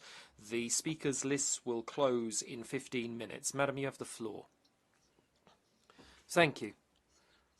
President, distinguished colleagues, ladies and gentlemen, the International Independent Fact-Finding Mission on the Bolivarian Republic of Venezuela hereby presents its sixth report to the Council pursuant to Resolution 57/36. This report and the additional documentation covers the period between September 2024 and August of this year. A year ago, when the mission presented its previous report, Venezuela had just gone through some days of intense institutional violence. There were street protests at the results of the presidential elections, which were never published as it's supposed to be done under Venezuelan law. So the government activated its harshest methods of repression. The mission presented partial conclusions of an investigation which had been undertaken in just over a month. Today, despite limited resources, the mission is supplementing and confirming the initial conclusions based on 12 months' investigation. As part of the conference room paper, we're presenting an annex with 19 illustrative cases. Furthermore, the mission will be publishing a report with detailed conclusions in the next few weeks on the liability of the Bolivarian National Guard in human rights violations and international crimes which the mission has documented over the past few years. President, the mission has concluded that 25 people arbitrarily were killed between the 28th and 30th of July of last year. The prosecution service states there were 28 victims, 22 of which are the same ones as we found. The 6 additional people presented by the report did not lose their lives in the same electoral context, according to our investigations. The state has attributed deaths to the opposition through their activists, hired criminals or criminal gangs, and at the same time has cleared security forces from any implication. The mission's investigation, nevertheless, has not found any evidence to suppose that the opposition would be involved in the death of protesters. On the other hand, we found reasonable grounds to believe that security forces were involved in the incidents leading to the deaths. We've investigated 14 of the 25 deaths and concluded that 12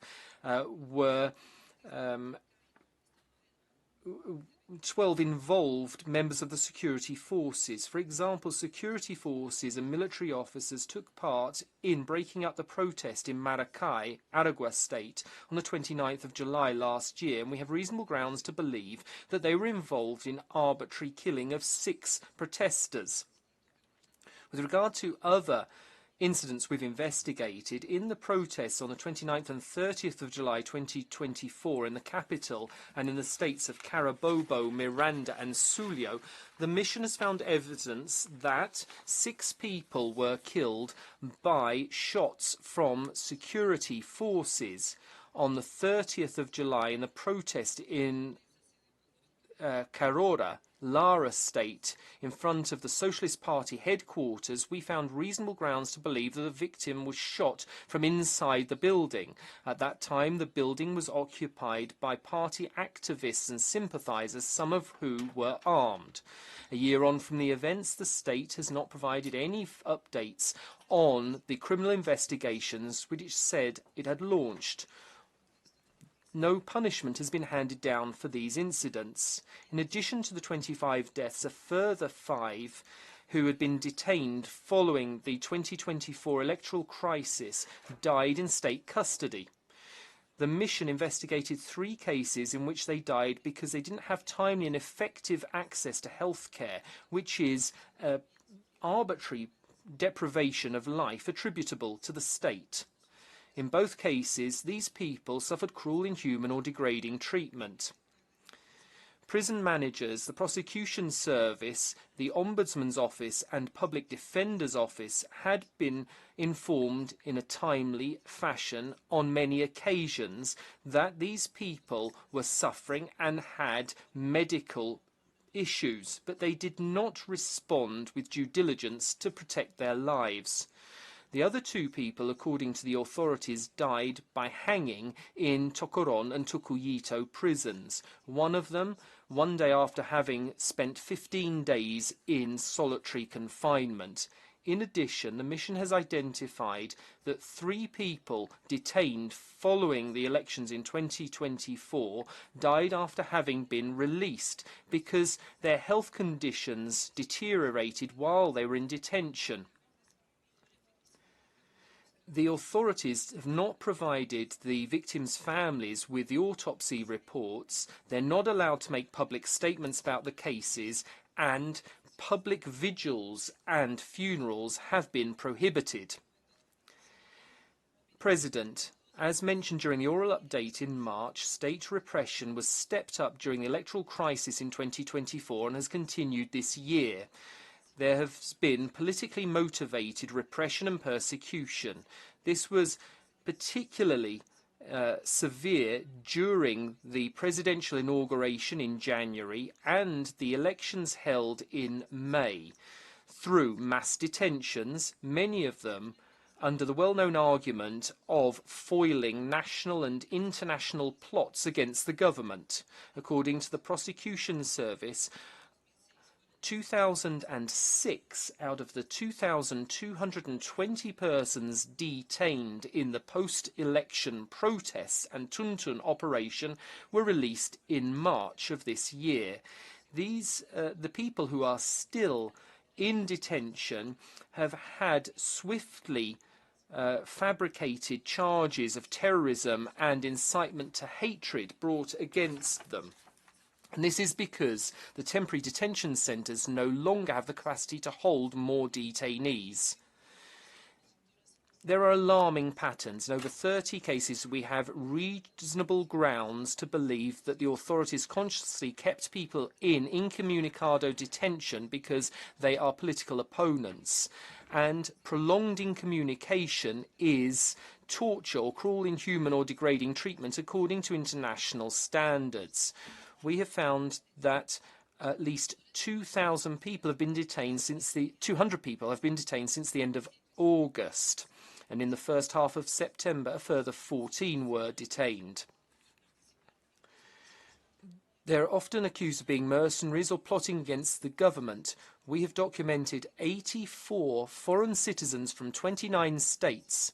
12 of those states taking part in the council have been, the nationals have been arrested. A further 10 foreign citizens have been arrested after we closed our report from 2 new nationalities. All of them are still in detention and most of them subject to strict incommunicado detention. We've documented the release of 19 foreign nationals, mainly US citizens. Most were released as part of negotiations between Venezuela and the United States, with El Salvador taking part on one occasion. Persons who have been released, diplomatic sources and others have informed us that detainees do not have access to consular assistant. In one case, we corroborated that a person was never brought to a court during their detention. In other cases, it takes 3 months from the time of arrest before being brought to court. And we found that another 5 people had to wait 2.5 months to be brought before a court. President, the Commission has confirmed that at least 220 children and adolescents were detained during the electoral protests and 2 during the presidential inauguration in January of this year. Such detention does not consider their age nor best interest. 4 adolescents continue in detention today. Children and adolescents have been victims of arbitrary detention as well as serious due process violations, enforced disappearance lasting several days, torture, cruel treatment and serious acts of sexual violence and gender-based violence. 2 people who died during the 2024 protests were minors. After we closed our report, we recorded that another 17-year-old was arrested. His case is being checked simply because the authorities haven't found the person they were looking for. We've also documented extortion-related detention in which security officers demand money either to not arrest or to release people. In one case, there was one person who was detained just because he'd been helping the opposition with logistical tasks on the day of the presidential elections. That person was forced to pay $3,500 to military counterintelligence officers in order to be released. The mission has also documented the arrest of family members of political opponents as a reprisal or pressure against the person who was the real target of the state policy. There have been 7 such cases at least. On 12 occasions, we have reasonable grounds to believe that there has been enforced disappearance. In 2 cases, the disappearance lasted for several months. In the other 10, for days or hours. If we have a broad interpretation of enforced disappearance, then we can increase the number of cases. And there were 5 persons who have been disappeared forcibly for months.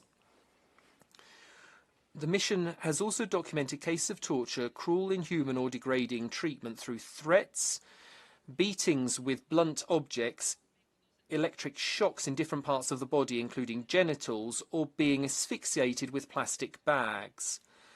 These methods are used against detainees during their questions or as a punishment for their political affiliation to the opposition, whether it be real or perceived. We've also documented other forms of punishment in detention centres, which is torture or cruel, inhuman or degrading treatment, such as being locked in isolation cells. Sometimes they're only 1 metre squared. In other cases, people have been strung up by their wrists and beaten. Detention conditions in Tokoron, Tokuyito, Rodeo 1 and Crisalida prisons are tantamount to cruel, inhuman or degrading treatment. The mission expresses its concern about the health conditions of detainees, particularly in line of deaths during state custody. In the same detention centres, we've documented cases of sexual violence and gender-based violence against detainees or their family members when visiting them. Most victims are young women or adolescent girls, but they also include men and LGBT community members. We've documented acts such as coerced transactional sex, invasive searches with forced stripping, and acts which could constitute forced prostitution. In temporary detention centres, adolescent girls were victims of constant acts of sexual violence in exchange for cleaning products, just to keep a minimum of cleanliness in the prison. Access to food brought by family members or phone calls is also subject to coerced sexual acts. Victims continue to suffer the consequences of the acts after they've been released, whilst perpetrators remain in their positions with total impunity. President, during the period under investigation, the NGO Funding Act and the Simon Bolivar Act have been enacted. The law against fascism is still awaiting adoption. These laws restrict funding and the rights and freedoms, so there is an increase in repression, criminalisation and the breakdown of the NGO fabric. A number of civil society organisations have had to limit or close down their operations. Others work outside Venezuela. The effects of this oppressive environment affects those who benefit from the work of human rights defenders and the defenders themselves. It is important that these mechanisms like ours speed up their action. We will continue to work in conjunction with all those who have been working on the Venezuelan case. Thank you very much for your attention. Merci. Conformément. Thank you. Pursuant to our habitual practice, we will now listen to the concerned country, and I would like to give the floor to the representative of the Bolivarian Republic of Venezuela. You have 5 minutes. Gracias, Presidente. Thank you, President. Against the backdrop of the UN financial crisis, today, unusually, we're here to discuss one of the 10 activities the Council has imposed on Venezuela, the cost of which now rise to almost $10 million. If we were examining Israel, then the number of activities investment would be wholly justified. Venezuela's not attacked anyone or killed children, women and men, let alone with smart missiles. We've not deliberately demolished buildings or bombed hospitals with families, doctors and UN staff inside. We've not launched missiles at negotiating tables. However, it's Venezuela the Council intends to single out, and let us be clear, under the influence of the US and its European satellites. President, the severe human rights crisis faced by today's world demands consistency. The Council cannot send contradictory messages on human rights as it's doing, and much less so for geopolitical reasons. I wonder, what's the Council been saying about the barbaric violations of the human rights of Venezuelan migrants? Very little or nothing. Similarly, the inaction and silence on Gaza have led the peoples of the world, who are now outraged, to ask themselves, what's the purpose of the UN? What's the purpose of the Human Rights Council? President, the genocide in Palestine has shown that there's an attempt to impose the irrelevance of international law. There's the cowardice of those who have a responsibility to act but do not. And that's being rewarded. And there's been rewards, weapons and funding shamelessly accepted in exchange for complicity. There's the hypocrisy and audacity of those who claim to defend freedom, democracy and human rights, but who veto resolutions for peace. And we're deepening double standards and politicisation in favour of the aggressors. On this path, the UN will suffer the same fate as the failed League of Nations, but the intended and resulting hegemonic international order would be 100 times more violent and catastrophic than that sought by the Nazis. President, for over 20 years, there's been hybrid aggression against the people of Venezuela by global hegemony, which has tirelessly sought regime change in our country. We're aware of the attempts at destabilisation and false narratives against President Hugo Chavez. There was a coup d'etat in April 2002 and the oil strike in December. He was accused of violating human rights, supporting Colombian guerrillas, engaging in an arms race and destabilising the region, of being a drug trafficker and even of supporting international terrorist movements. But none of this could be proven, and the same script has been deployed with even great virulence against President Nicolás Maduro. In 2015, the Obama administration designated Venezuela as an unusual and extraordinary threat. And in 2017, the failed Lima Group was created to attack Venezuela from within the region. In 2019, an attempt was made to establish a parallel government as a basis for another attempt to alter the political regime. It's this framework of external interference that led to this irritating mission being created. Is there any doubt that it's something to do with human rights, but instead with regime change in Venezuela? It delegitimizes the existence of a null and impractical mission, but its novel performance discredits itself on its own. It cites dubious sources, it uses fabricated or unverified testimonies, it employs statistics without methodological rigour, it's proven political motivation. It's not set foot, nor will it ever set foot on Venezuelan territory. As a nation, we sincerely believe in human rights and uphold them in accordance with our constitutions and national laws, but will not lend ourselves to validating such a parody. President, we once again denounce before the Council the attempt to implement the old plan to change the Venezuelan political regime, to threaten our people with the use of force in flagrant violation of international law, to intimidate us with a war in the region in contravention of the 2014 declaration of Latin America and the Caribbean as a zone of peace, which was reaffirmed in a communique issued on September the 4th. President, Venezuela has deployed all its diplomatic capabilities, Bolivarian diplomacy for peace, to prevent armed conflict in the Latin American and Caribbean region. And at the same time, the people of Venezuela, faithful to their historical tradition, will defend their territory and their oil wealth with all available means if an unjustified aggression is imposed on us that we do not want, that we do not promote, but that we are prepared to face with the dignity of a people who liberated America. Thank you very much, President. Merci. J'invite les délégations. Thank you. I'd now like to invite interested delegations to ask questions and make comments on the report. The speaking time is 1 minute and 30 seconds for all. The speakers list has now closed, and I would like to begin by giving the floor to the distinguished representative of Norway on behalf of a group of countries. Thank you, Mr. President. I have the honor to speak on behalf of the Nordic Baltic states. We thank the fact-finding mission on Venezuela for the update and reiterate our full support for its important work. We remain deeply concerned with the human rights situation in Venezuela. The state continues the repression against political opponents. We echo the FFM's concern about continued detentions on political grounds. Furthermore, we are worried about the complicity of the judiciary and the Ombudsman's office with the political authorities in the commission of human rights violations. We call on Venezuela to comply with its international obligations, to ensure full respect for human rights and fundamental freedoms, and prevent irreparable harm to victims. Political violence must cease immediately. The Venezuelan people's right to freedom of expression and peaceful political participation must be respected. Venezuelan authorities must take decisive action towards ending impunity for committed crimes.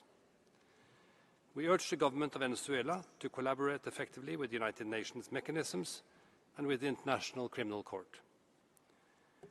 And here comes my question. Could you please elaborate on the level of cooperation between the FFM and the Venezuelan government?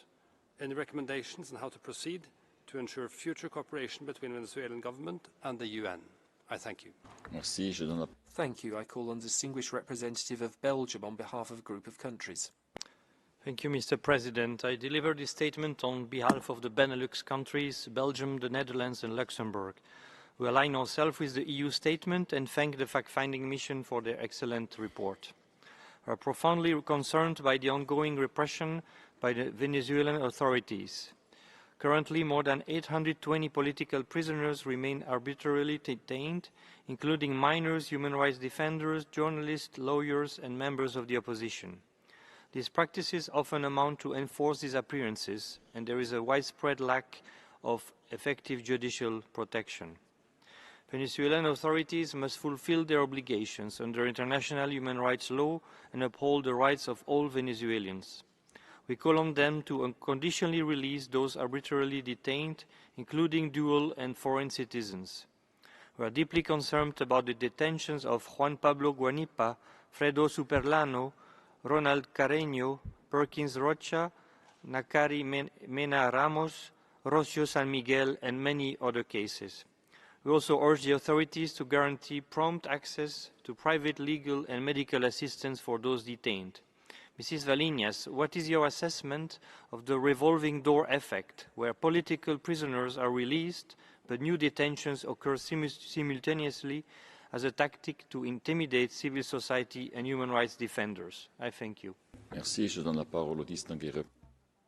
Thank you. I call on the European Union. Monsieur le Président, the European Union would like to thank the fact-finding mission for this report and reiterate its support for their mandate. All human rights mechanisms on Venezuela are essential, and we urge the authorities to engage with them constructively. This includes the restoration of the full capacity of the OHCHR.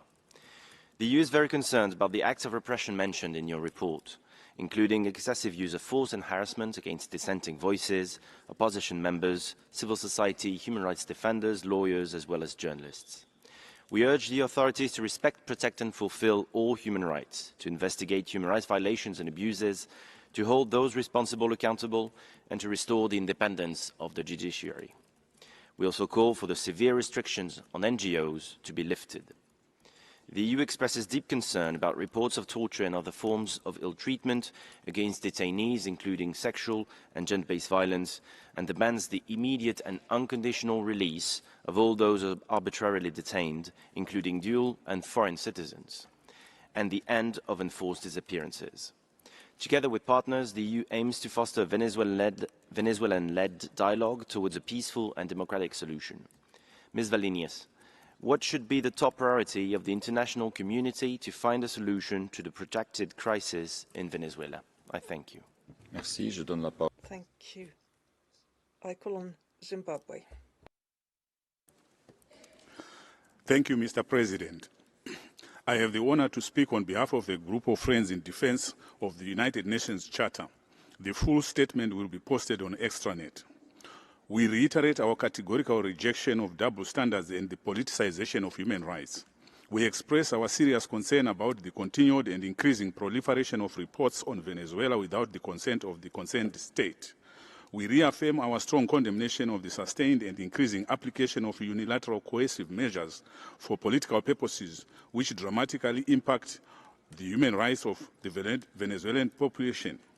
Moreover, the group echoes the deep concern of a large number of states from the Latin America and Caribbean regarding the recent deployment of U.S. military forces to that region, including assets with nuclear capability, in a direct escalation of hostile actions and threats against Venezuela. We reiterate our condemnation and categorical rejection of the threat of use of force against the sovereignty, territorial integrity and political independence of Venezuela. The group reaffirms its unwavering solidarity with the people and government of Venezuela and urges the government of the United States of America to de-escalate its actions and rhetoric in Latin America and the Caribbean region, including against Venezuela, and to respect its obligations under international law scrupulously. I thank you, Mr. President. Merci, je donne la parole au distingué. Thank you. I call on Argentina. Intervengo en nombre de Canadá, Chile. Thank you. On behalf of Canada, Chile, Ecuador, Guatemala, Paraguay, and my country, Argentina, we thank the fact-finding mission for this report.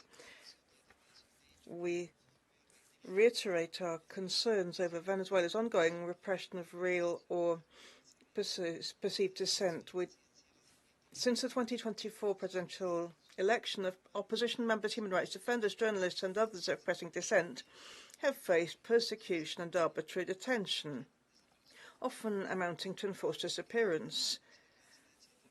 Detaining people is designed to spread fear. It must end. We call for the immediate unconditional release of all arbitrarily detained persons. We condemn Venezuela's attempts to restrict civic space. Several NGOs have been forced to cease operations or relocate abroad because of harassment and unfeasible requirements. We urge Venezuela to cooperate fully with the OHCHR and the fact-finding mission and grant them immediate unfettered access to the entire country. Finally, we strongly condemn the practice of arbitrarily detaining foreign nationals and holding them in prolonged incommunicado detention, which often amounts to enforced disappearance.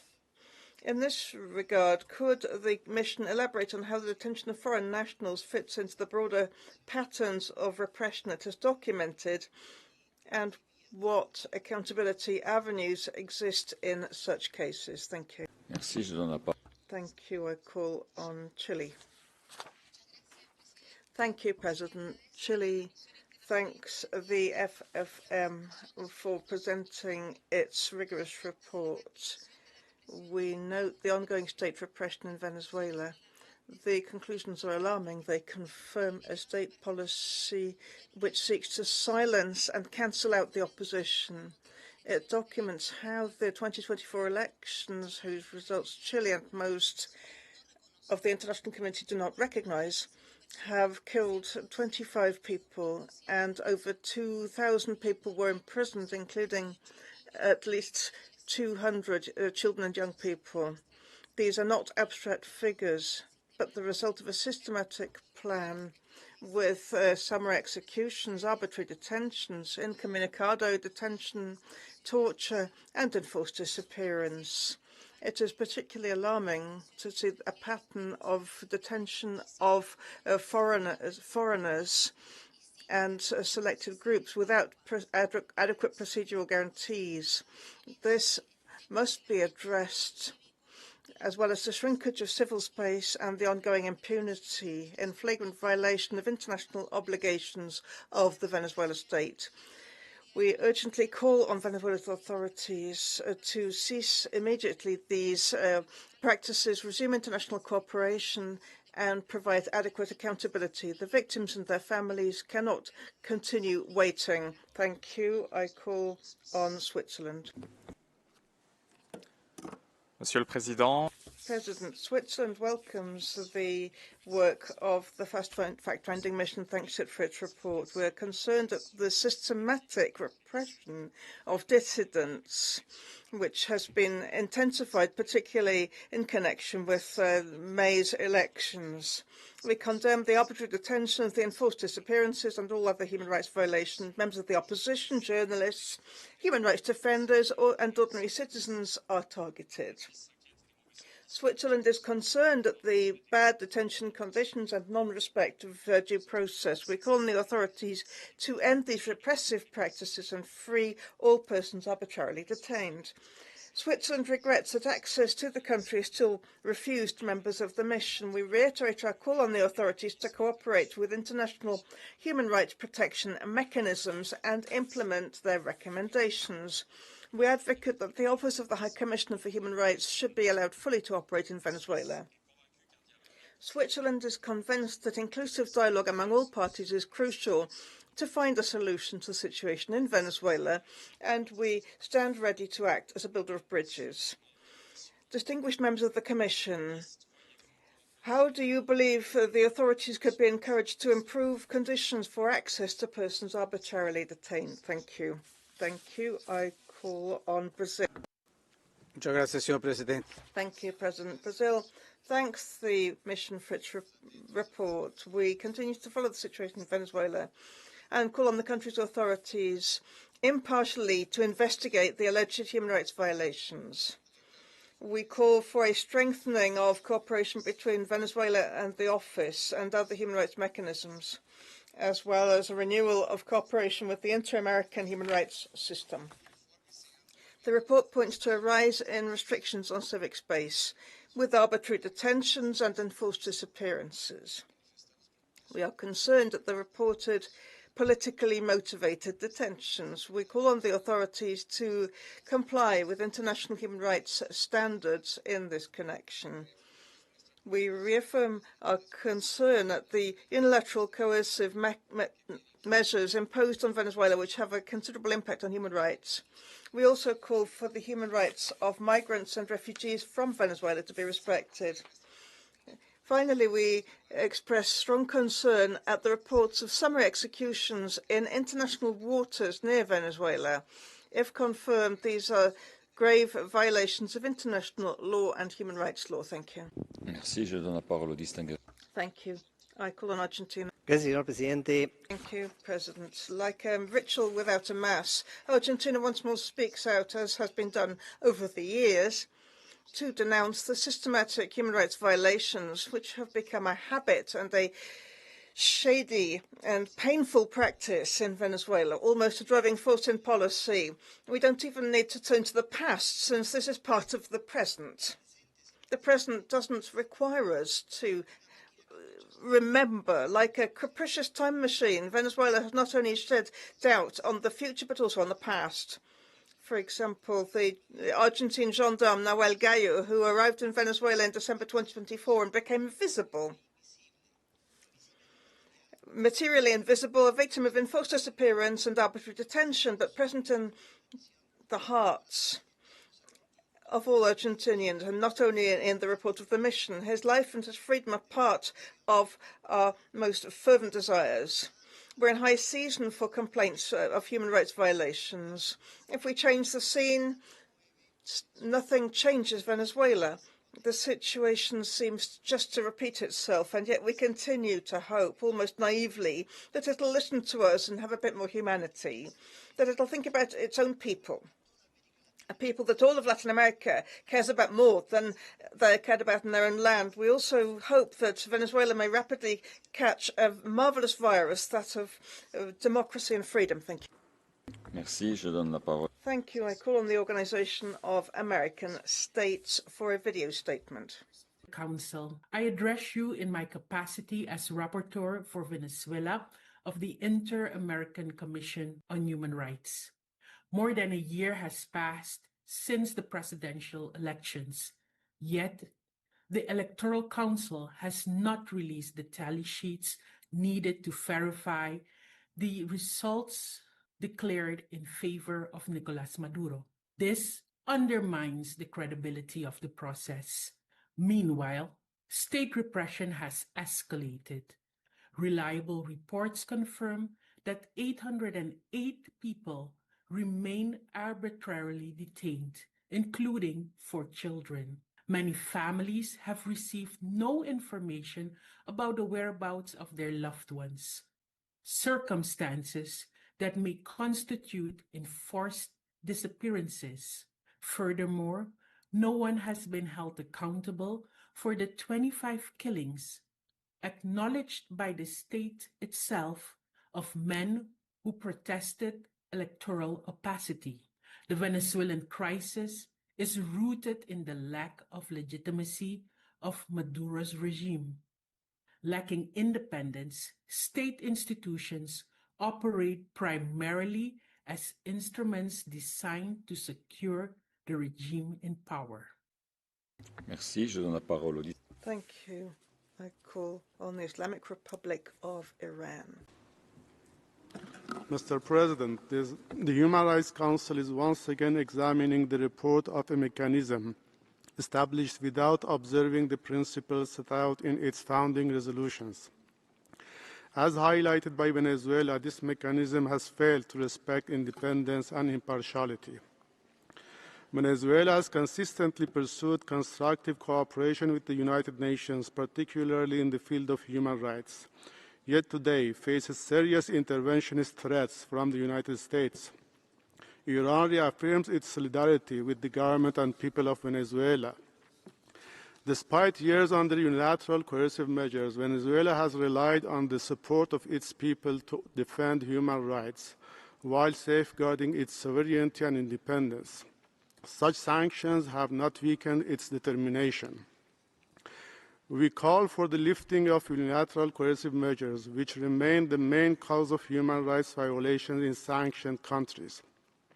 Instead of politically driven monitoring, the Council should address grave violations committed by those imposing such measures that undermine the rights of entire nations. It is regrettable that country-specific mechanisms, such as the fact-finding mission on Venezuela, pursue unconstructive approaches, discouraging developing countries about the Council's future. I thank you. Merci. Je donne la parole au distingué. Thank you. I call on Spain. Thank you, President. Spain aligns with the EU statement and thanks the mission for its report and the assessment of the human rights situation in Venezuela. It documents intensifying severe human rights violations since the 2024 elections, with a significant rise in arbitrary detentions and political repression, including persecution of dissidents and opposition, civil society members, human rights defenders, and journalists. Spain calls for the immediate unconditional release of all individuals held arbitrarily, including dual nationals and foreign citizens. Spain has 4 nationals detained and 16 dual nationals detained arbitrarily in Venezuela, who cannot obtain the due consular assistance.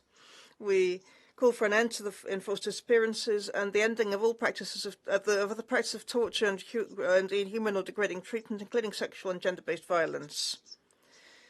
Spain joins its voice to the call by the mission to end the state practice of isolating opposition members detained and denounces the grave lack of judicial guarantees. Our question is what mechanisms for reparation and justice to victims of disappearances, torture, cruel, inhuman, degrading treatment and arbitrary detention in Venezuela currently have. Thank you. Merci. Je donne la parole au distingué. Thank you. I call on Portugal. Thank you, Mr. President. Portugal reiterates its unwavering support for the fact-finding mission and thanks Mrs. Valinhas for her update. We call on the Venezuelan authorities to cooperate with all human rights mechanisms and to restore the OHCR presence in Caracas with full operational capacity and unrestricted access across the country. remain deeply concerned by persistent reports of arbitrary arrests, ill treatment of detainees, including sexual and gender-based violence and enforced disappearances. We call for the immediate and unconditional release of all individuals arbitrarily detained, including dual and foreign citizens. We are alarmed by the suppression of political opposition and the targeting of journalists, media workers and human rights defenders. Finally, the ongoing funding gaps affecting UN agencies and programs, as well as NGOs, pose further risks for civil society and the human rights defenders. Senora Valinas, like Norway, I would like to ask what is the mission's assessment of the Venezuelan state's response to previous recommendations from this Council and the fact-finding mission. I thank you very much. Merci. Je donne la parole au distingué. Thank you. I call on Paraguay. Thank you, President. We welcome the fact-funding mission's report and its efforts to carry out the mandate despite the limits and obstacles. It is regrettable that we have to reiterate that the human rights situation in Venezuela has got worse after the elections of 2024, as pointed to by the High Commissioner. The reports show the systematic patterns of human rights violations. We are concerned that these repressive mechanisms have been intensified as habitual practice against dissidents and indeed foreigners held for political motives, as well as the alarming situation in prisons, the rise in deaths in custody, the deprivation and lack of medical attention for prisoners with severe illnesses. The international community has committed to protecting and promoting respect for human rights throughout the world, and thus my delegation reiterates its call on Venezuela's authorities to respect standards and commitments for human rights and ensure democracy and the will of the Venezuelan people. Thank you. Merci. Je donne la parole au distingué. Thank you. I call on Peru. Thank you, President. We thank the fact-funding mission for the report. Peru once more expresses grave concern at the alarming levels of repression and harassment against the opposition and their families, dissidents with enforced disappearances, restrictions on peaceful assembly, persecution of journalists and human rights defenders.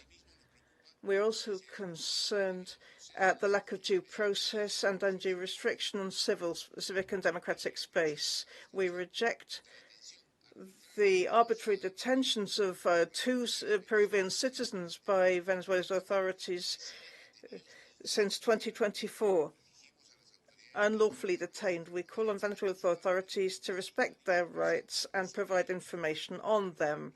Peru, like other states in the region, remains committed to efforts to a genuinely Venezuelan solution with peace, well-being, democracy and the rule of law, justice and development for the people of Venezuela. Thank you. Merci. Je donne la... Thank you. I call on Georgia. Thank you, Mr. President. And we thank the Independent International Fact-Finding Mission for the latest updates on the human rights situation in Venezuela. We're appalled by the reported deaths caused by repressions, and we continue to be alarmed over recent documented cases of the detention of family members of political leaders or activists under persecution.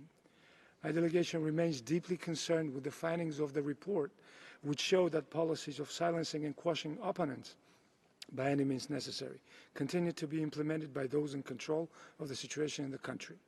The report also states that there is a reasonable ground to implicate persons representing the justice system in playing a crucial role in suppression of opponents.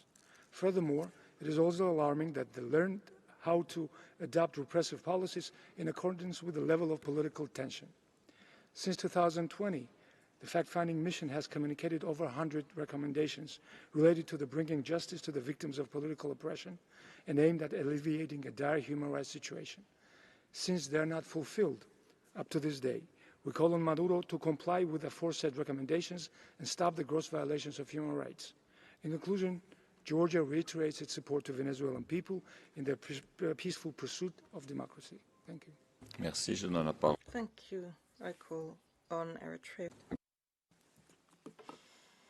Thank you, Mr. President. The people of Venezuela have endured years of hardship, economic pressure, political interference, and repeated attempts to undermine their sovereignty. Yet, instead of recognizing their resilience and progress, some council members' selective and confrontational approach undermines genuine dialogue and has once again brought us to this discussion. Despite facing an unjust campaign of economic warfare, Venezuela has continued to strengthen its institutions, advancing social justice and upholding human rights. We reject any form of interference in Venezuela's internal affairs, including the disregard for its institutions and attempts to undermine the sovereignty and political independence of the Venezuelan people. We are equally concerned about the treatment of Venezuelan migrants, who must be guaranteed due process and full respect for human rights.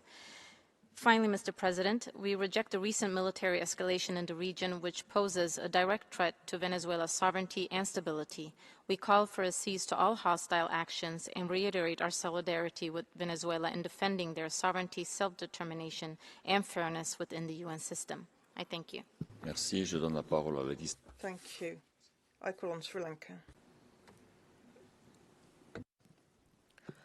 Mr. President, Sri Lanka's position on country-specific initiatives is that without the consent of the country concerned, they are unproductive and are not able to contribute any substantive manner to the promotion and protection of human rights in the concerned country. Whereas the Human Rights Council is supposed to help countries to improve their human rights situation, naming and shaming is not helpful.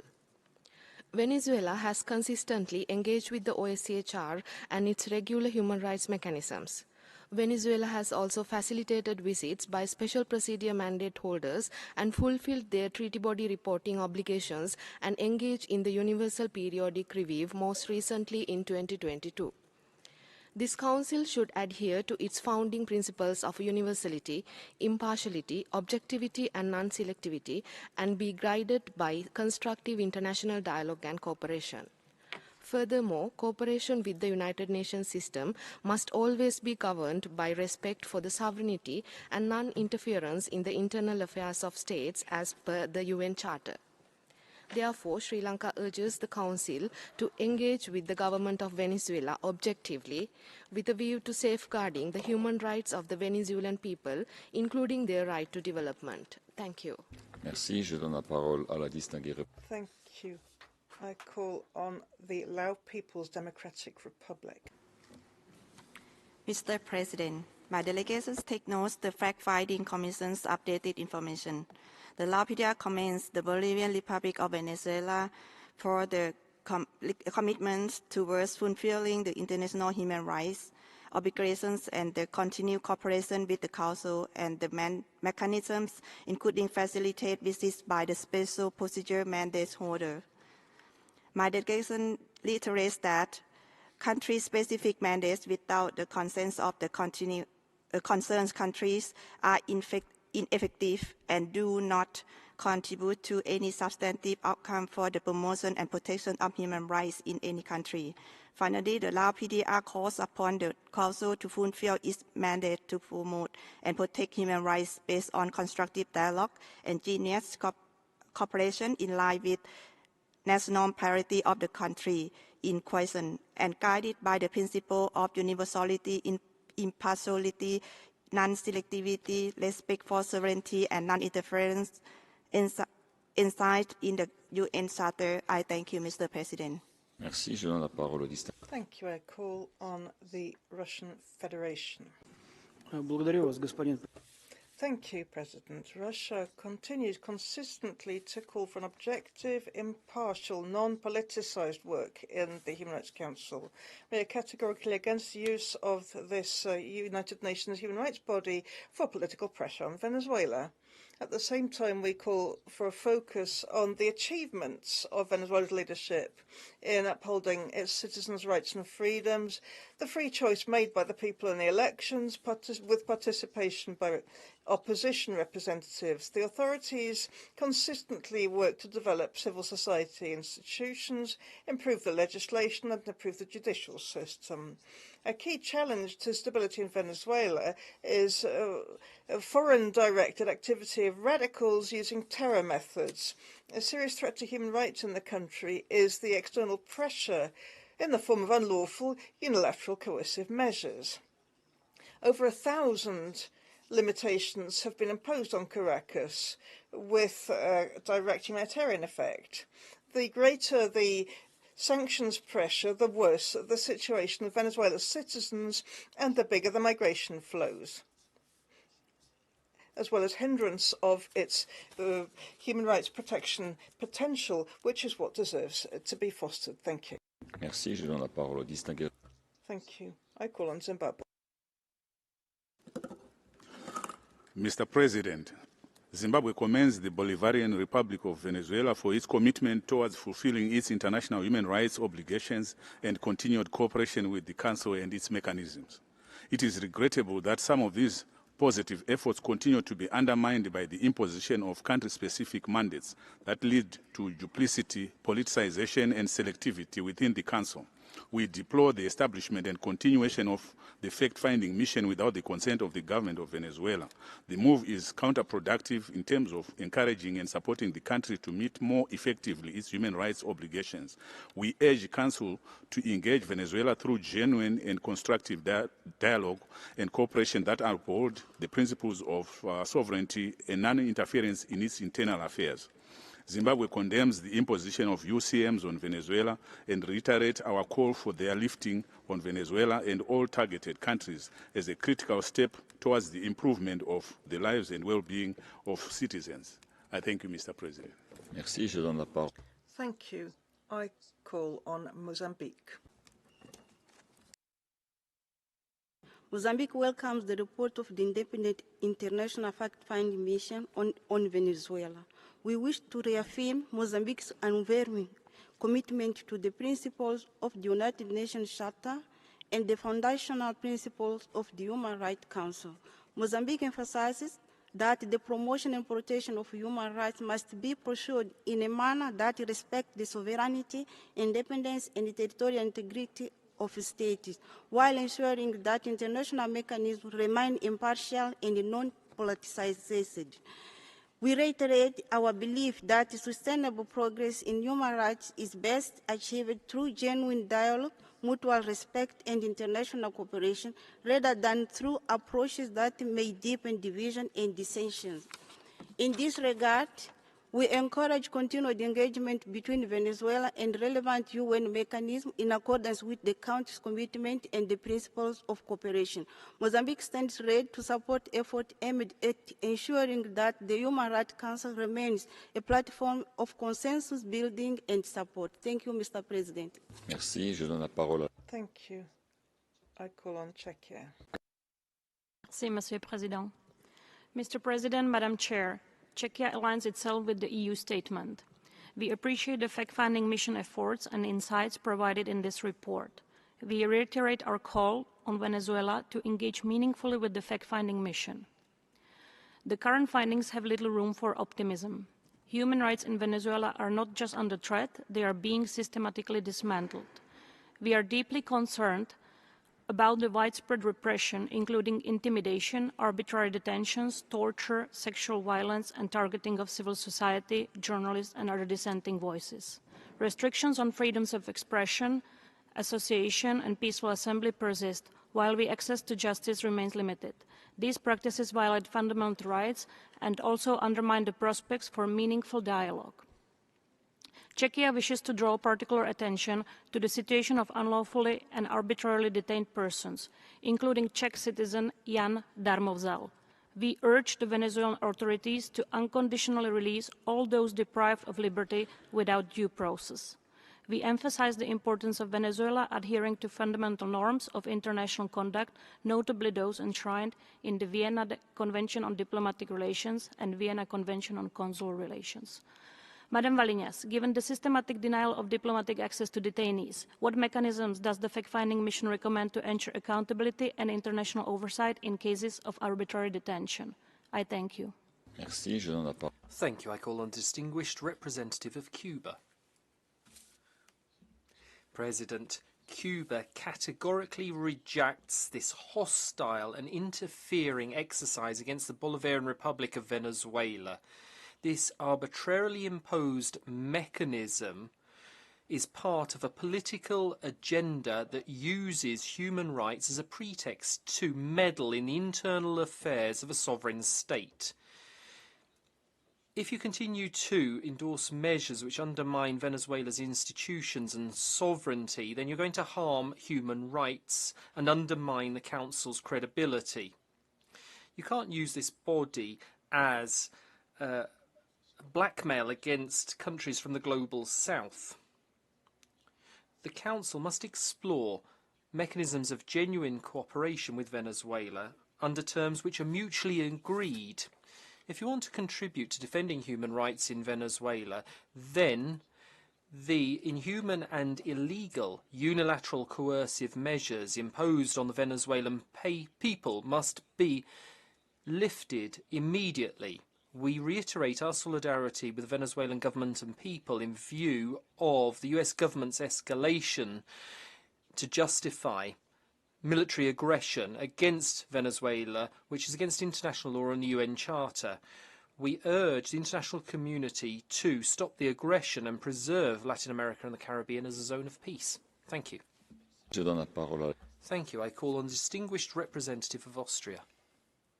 Thank you, Mr. President. Austria aligns with the EU statement and welcomes the report by the fact-finding mission. We fully support the mission's important work in documenting human rights violations in Venezuela.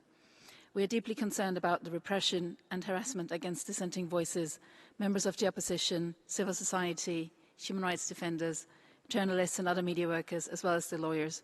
The continued reports of enforced disappearances, arbitrary detentions and deaths in detention are alarming and unacceptable. Austria calls on the Venezuelan government to seize all forms of repression of the civic and democratic space, including the censorship of independent media, as well as to immediately release all political prisoners and arbitrarily detained, including dual and foreign citizens. We further reiterate our call to take immediate steps to effectively end and prevent acts of torture and ill treatment during detention and to ensure access to adequate medical care for everyone in detention. We reiterate our call on the Venezuelan government to restore the cooperation with OHCHR and to grant access to international human rights mechanisms. Madam Chair, could you elaborate on the state of civic space in Venezuela and what are your recommendations to address this? Thank you.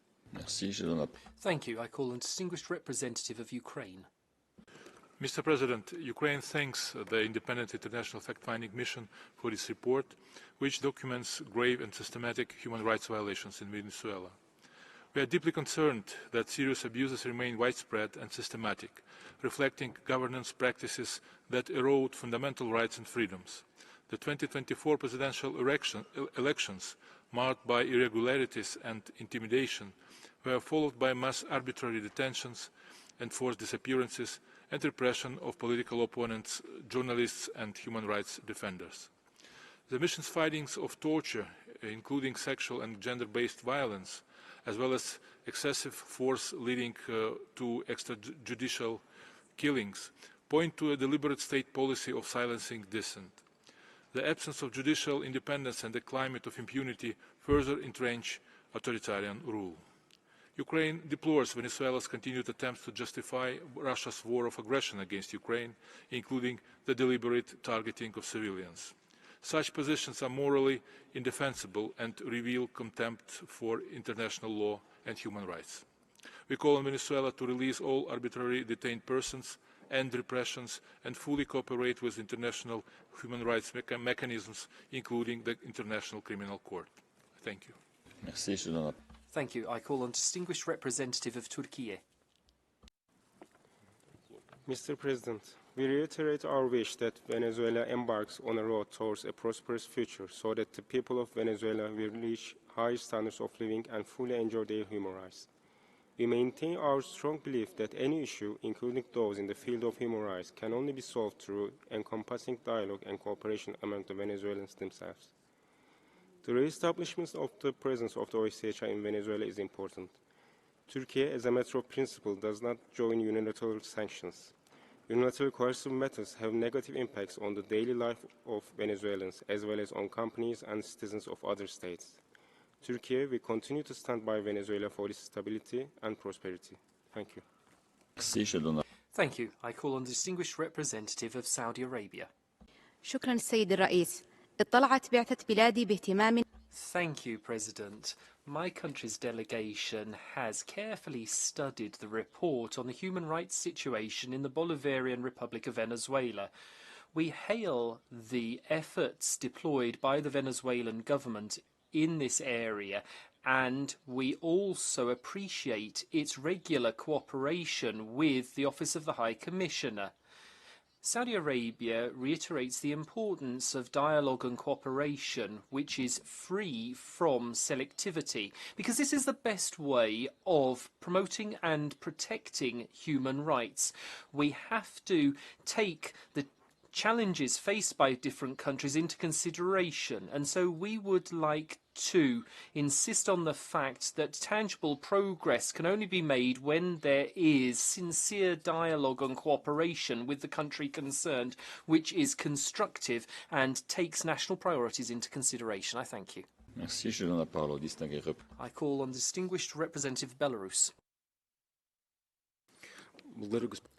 Thank you, President. The fact-finding mission in Venezuela, established without the agreement of its government, continues to show a biased approach to its work, using clearly one-sided and arbitrarily selected sources. Such mechanisms, by nature, cannot be objective and do not help international cooperation on human rights. Currently, the international situation in the Caribbean and Latin America is one of extreme tension. Belarus condemns any aggressive acts motivated by unfounded and politically motivated accusations against sovereign states, including Venezuela. In international relations, it is crucial strictly to comply with the UN Charter above all the principles of non-use of force or threat of use of force, and any disputes must be settled peacefully through dialogue without armed force and political or sanctions pressure. Venezuela confirms its solidarity with the people of Venezuela and its support to the lawfully elected government in efforts to protect sovereignty and independence. We call on the human rights system to stop the pressure based on speculation regarding the internal political situation in order to make a true contribution to the human rights of the people of Venezuela. Thank you. Thank you. I call on distinguished representative of Yemen. Merci, Monsieur le Président. La délégation du Yémen. Thank you, President. The delegation of Yemen has taken note of the report from the International Independent Fact-Finding Mission on Venezuela. We hail the Venezuelan government's measures to cooperate with human rights mechanisms. It has successfully concluded its universal periodic review and has presented its periodic reports to a number of different treaty bodies and has accepted visits from special procedures. We encourage the Venezuelan government to pursue this constructive approach with the Office of the High Commissioner for Human Rights. In this context, we would like to reiterate the importance of respecting state sovereignty and territorial integrity and non-interference in their domestic affairs, which is in line with the objectives and principles of the United Nations Charter. We must refrain from unilateral measures which could exacerbate the suffering of people and undermine efforts to promote and protect human rights. Thank you, President. Thank you. I now call on the distinguished representative of New Zealand. Not here. Je donne la parole au I call on distinguished representative of Sudan. شكرا سيد الرئيس. لقد اطلعنا على تقرير بحث التغسل. Thank you, President. We've taken note of the report on the human rights situation in Venezuela and the recommendations contained therein. We hail the efforts to promote and protect human rights in Venezuela, particularly the holding of elections in that country. We also pay tribute to Venezuela's cooperation with the Universal Periodic Review, treaty bodies and special procedures mandate holders. We would like to encourage Venezuela to pursue its efforts in all areas of human rights. We respect Venezuela's national choices and priorities. We would like to ask the fact-finding mission What are the consequences of the unilateral coercive measures on Venezuela? Are they harming Venezuela's development, and what are your recommendations to move beyond this? Thank you. Thank you. I call on the distinguished representative of the Democratic People's Republic of Korea. Thank you, Mr. President.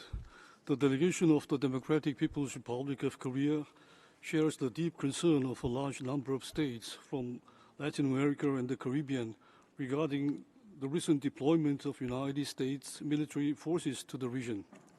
We reject, in the strongest terms, the threat or use of force against the sovereignty, territorial integrity, and political independence of all Bolivarian Republic of Venezuela.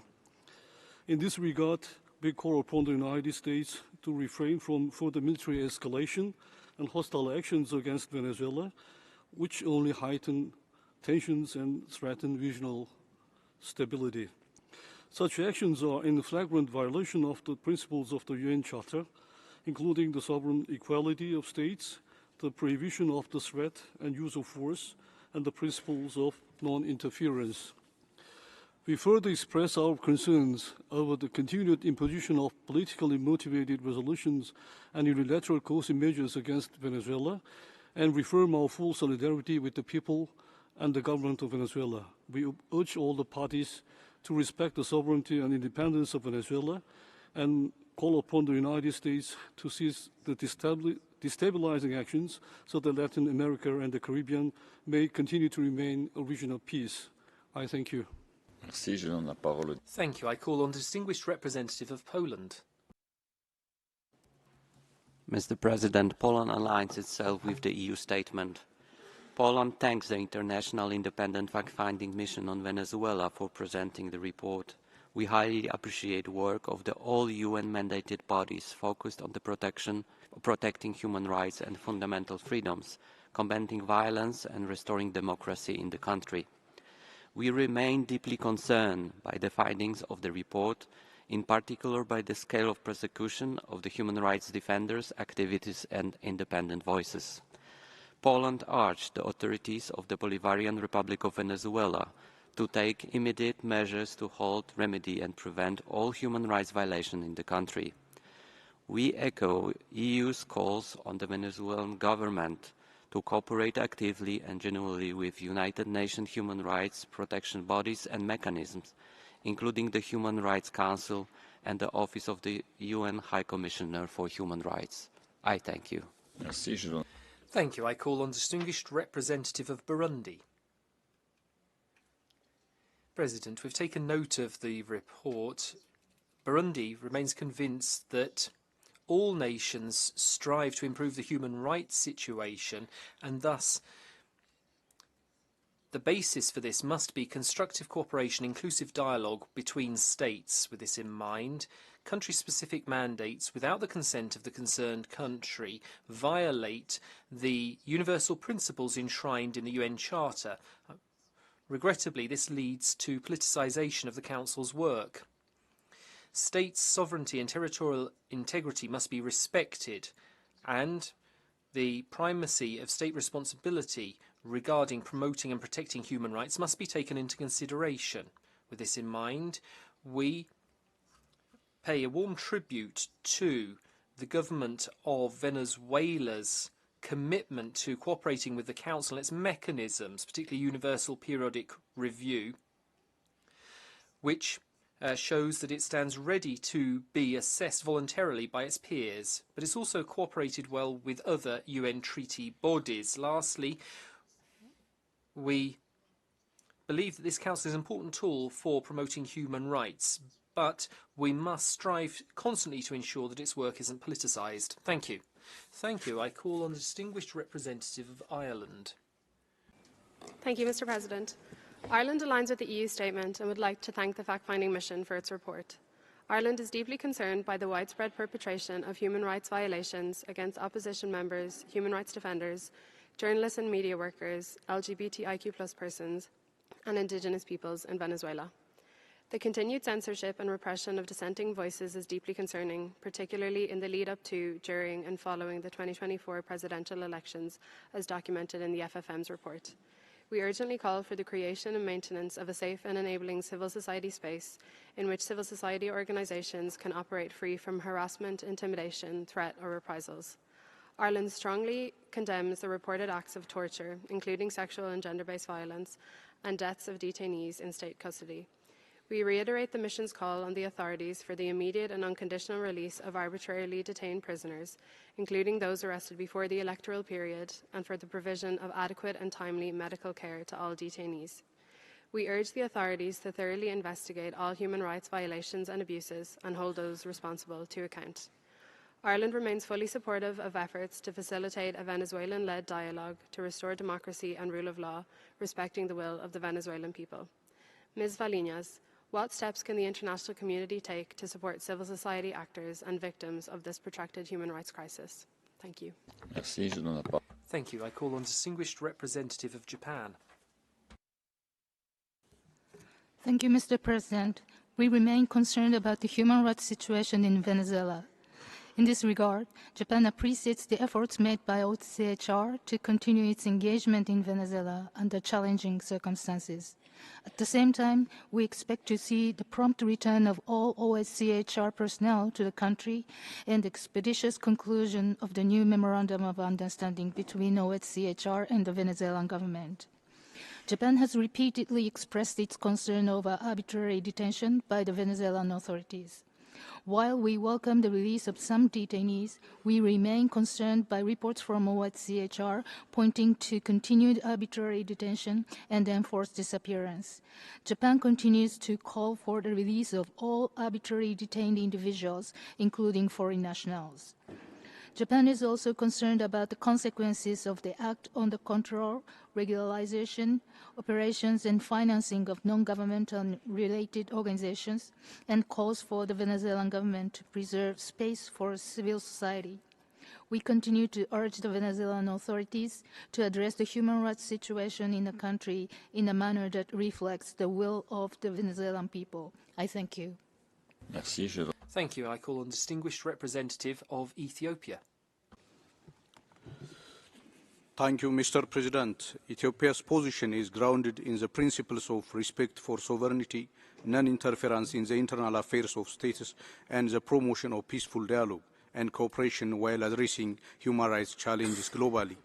We firmly believe that any action in this regard must be based on a balanced, impartial, and objective approach, free from double standards and politicization. Ethiopia maintains that country-specific mechanisms established without the consent of the state concerned are counterproductive. Such approaches undermine trust, politicize the Council's work, and hinder meaningful cooperation. We advocate for constructive engagement based on dialogue, mutual respect, and nationally driven solutions. Ethiopia advocates for capacity building and technical assistance that is constructive, non-coercive, and respect of state sovereignty. We also remain committed to the UPR process as a valuable platform for enhancing human rights through dialogue and cooperation.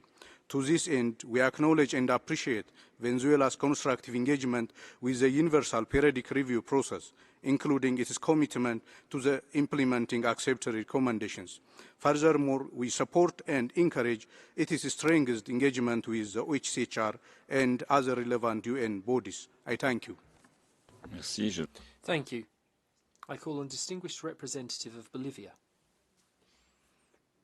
Thank you, President. Bolivia doesn't support the imposition of mandates that don't have the support of the country concerned. If you don't have constructive dialogue, then you won't achieve genuine progress in the area of human rights nor achieve progress. These mandates don't work with the authorities, they're not on the ground, and they don't get plural sources of information to reflect the real reality of the country. These mandates just promote division and enhance polarization, as we've seen in so many cases. We also reject their instrumentalization for exerting political pressure and which try to isolate some states as well. So we raise our concern and rejection of the mobilization of US forces in the region and the use of force against the sovereignty, territorial integrity and independence of Venezuela.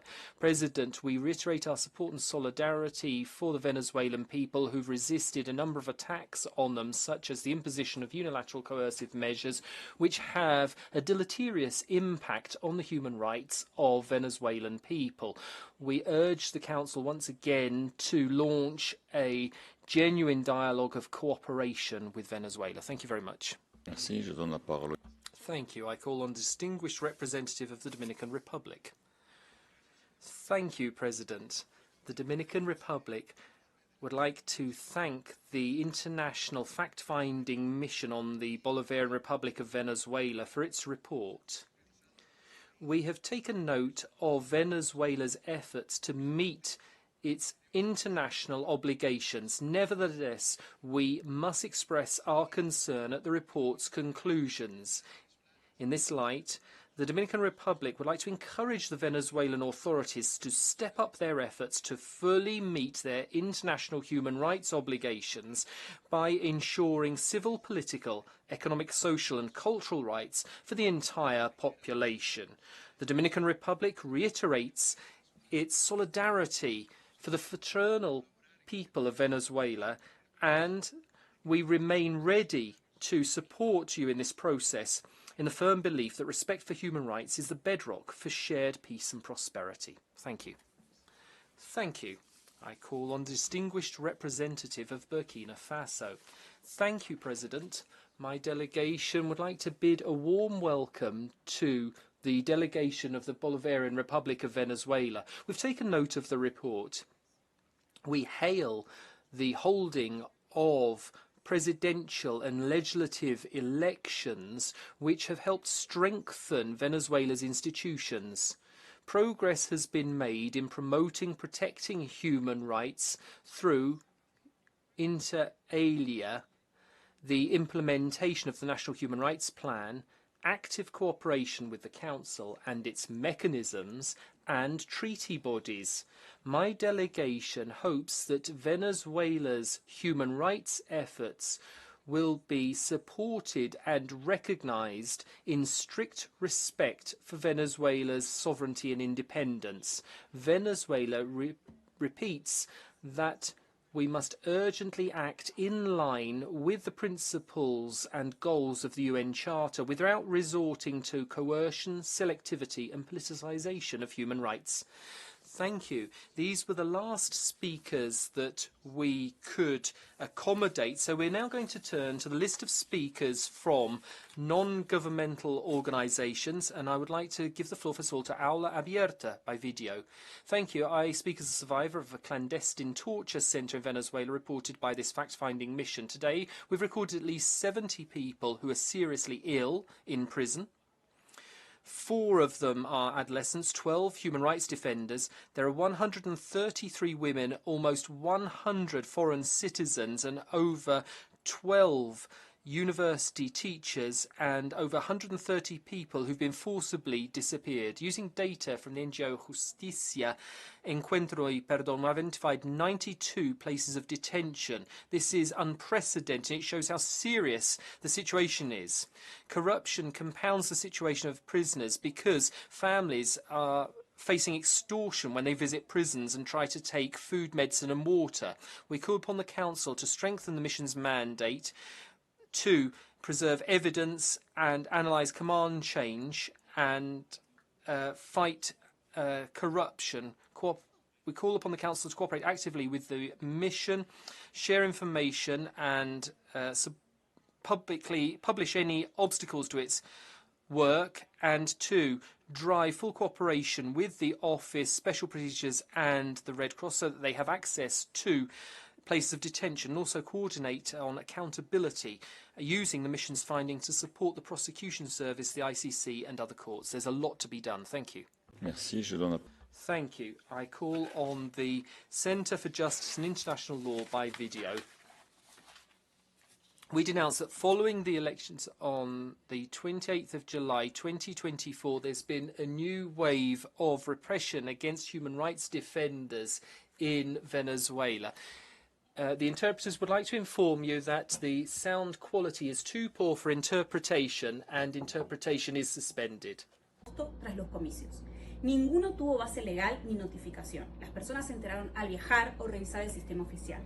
En algunos casos hubo detenciones en aeropuertos, interrogatorios y confiscación de documentos, incluso anulaciones a familiares, entre ellos niños, y dobles anulaciones tras renovar el pasaporte. Este patrón arbitrario e ilegal que continúa ocurriendo ha sido la antesala de ataques más graves, como criminalización, desapariciones forzadas y detenciones ilegales. El caso de Eduardo Torres, defensor de Provea y beneficiario de medidas cautelares de la CIDH, lo ejemplifica con claridad. Tras la anulación de su pasaporte en 2024, Eduardo fue desaparecido forzadamente en mayo de 2025 y hoy sigue detenido, incomunicado y sin un debido proceso. Venezuela se encuentra al borde del cierre total de su espacio cívico. Exhortamos al Consejo a actuar con urgencia para evitarlo y exigir la liberación inmediata de Eduardo Torres y de todas las personas defensoras de derechos humanos detenidas arbitrariamente. Gracias. Thank you. I call on Ingénieur Dumont for a joint statement. This report confirms what Venezuelans know only too well. Nicolas Maduro hangs on to power through systematic repression, torture and electoral fraud. Venezuela is not an imperfect democracy. It's a power structure which has destroyed the rule of law, collapsed the economy, caused a complex humanitarian crisis leading to the displacement of a third of the population. It's this structure which is at the heart of the current crisis, as we can see from today's report documenting enforced disappearance, torture against detainees, imprisonment of children on charges of terrorism. Venezuelans are only too aware of this situation. 10 years ago, I was sentenced to 14 years in prison because I denounced Maduro as being corrupt and a drug trafficker, and this is what has been proven by this report. Let's be clear, Venezuela has a political problem and a problem with organised crime. In 2020, the United Nations recognised that there was a cartel. It's not just a clandestine outfit, it's a state which is drug trafficking and which is extorting people and money laundering. Venezuela's president has gripped to power through the support of Russia, China, Iran and Cuba. Even though Edmundo González won the elections, we must call on the Council to support a democratic transition. Thank you, and I call on the next speaker, which is Aste Oyer. President, I come to this Council representing Aste Oyer. I represent thousands of Spanish citizens who denounce Zapatero's collaboration with Maduro, followed up by today's Prime Minister Pedro Sanchez. They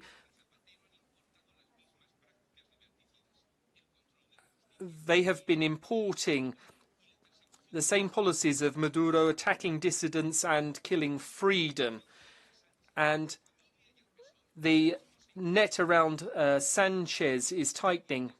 He and his family are accused of corruption. So we have too many Secretary Generals of the Socialist Party who are in the hands of the justice system. Pedro Sanchez is known as the corrupt one. Zapatero and Sanchez and others are denouncing journalists seeking truth and judges who are impartial. Spaniards are not going to put up with this. They've had to flee because of accusations against them. So we must make sure this network linking Spain and Venezuelan leaders be investigated. There are those also who have failed to defend freedom, and they're part of the problem.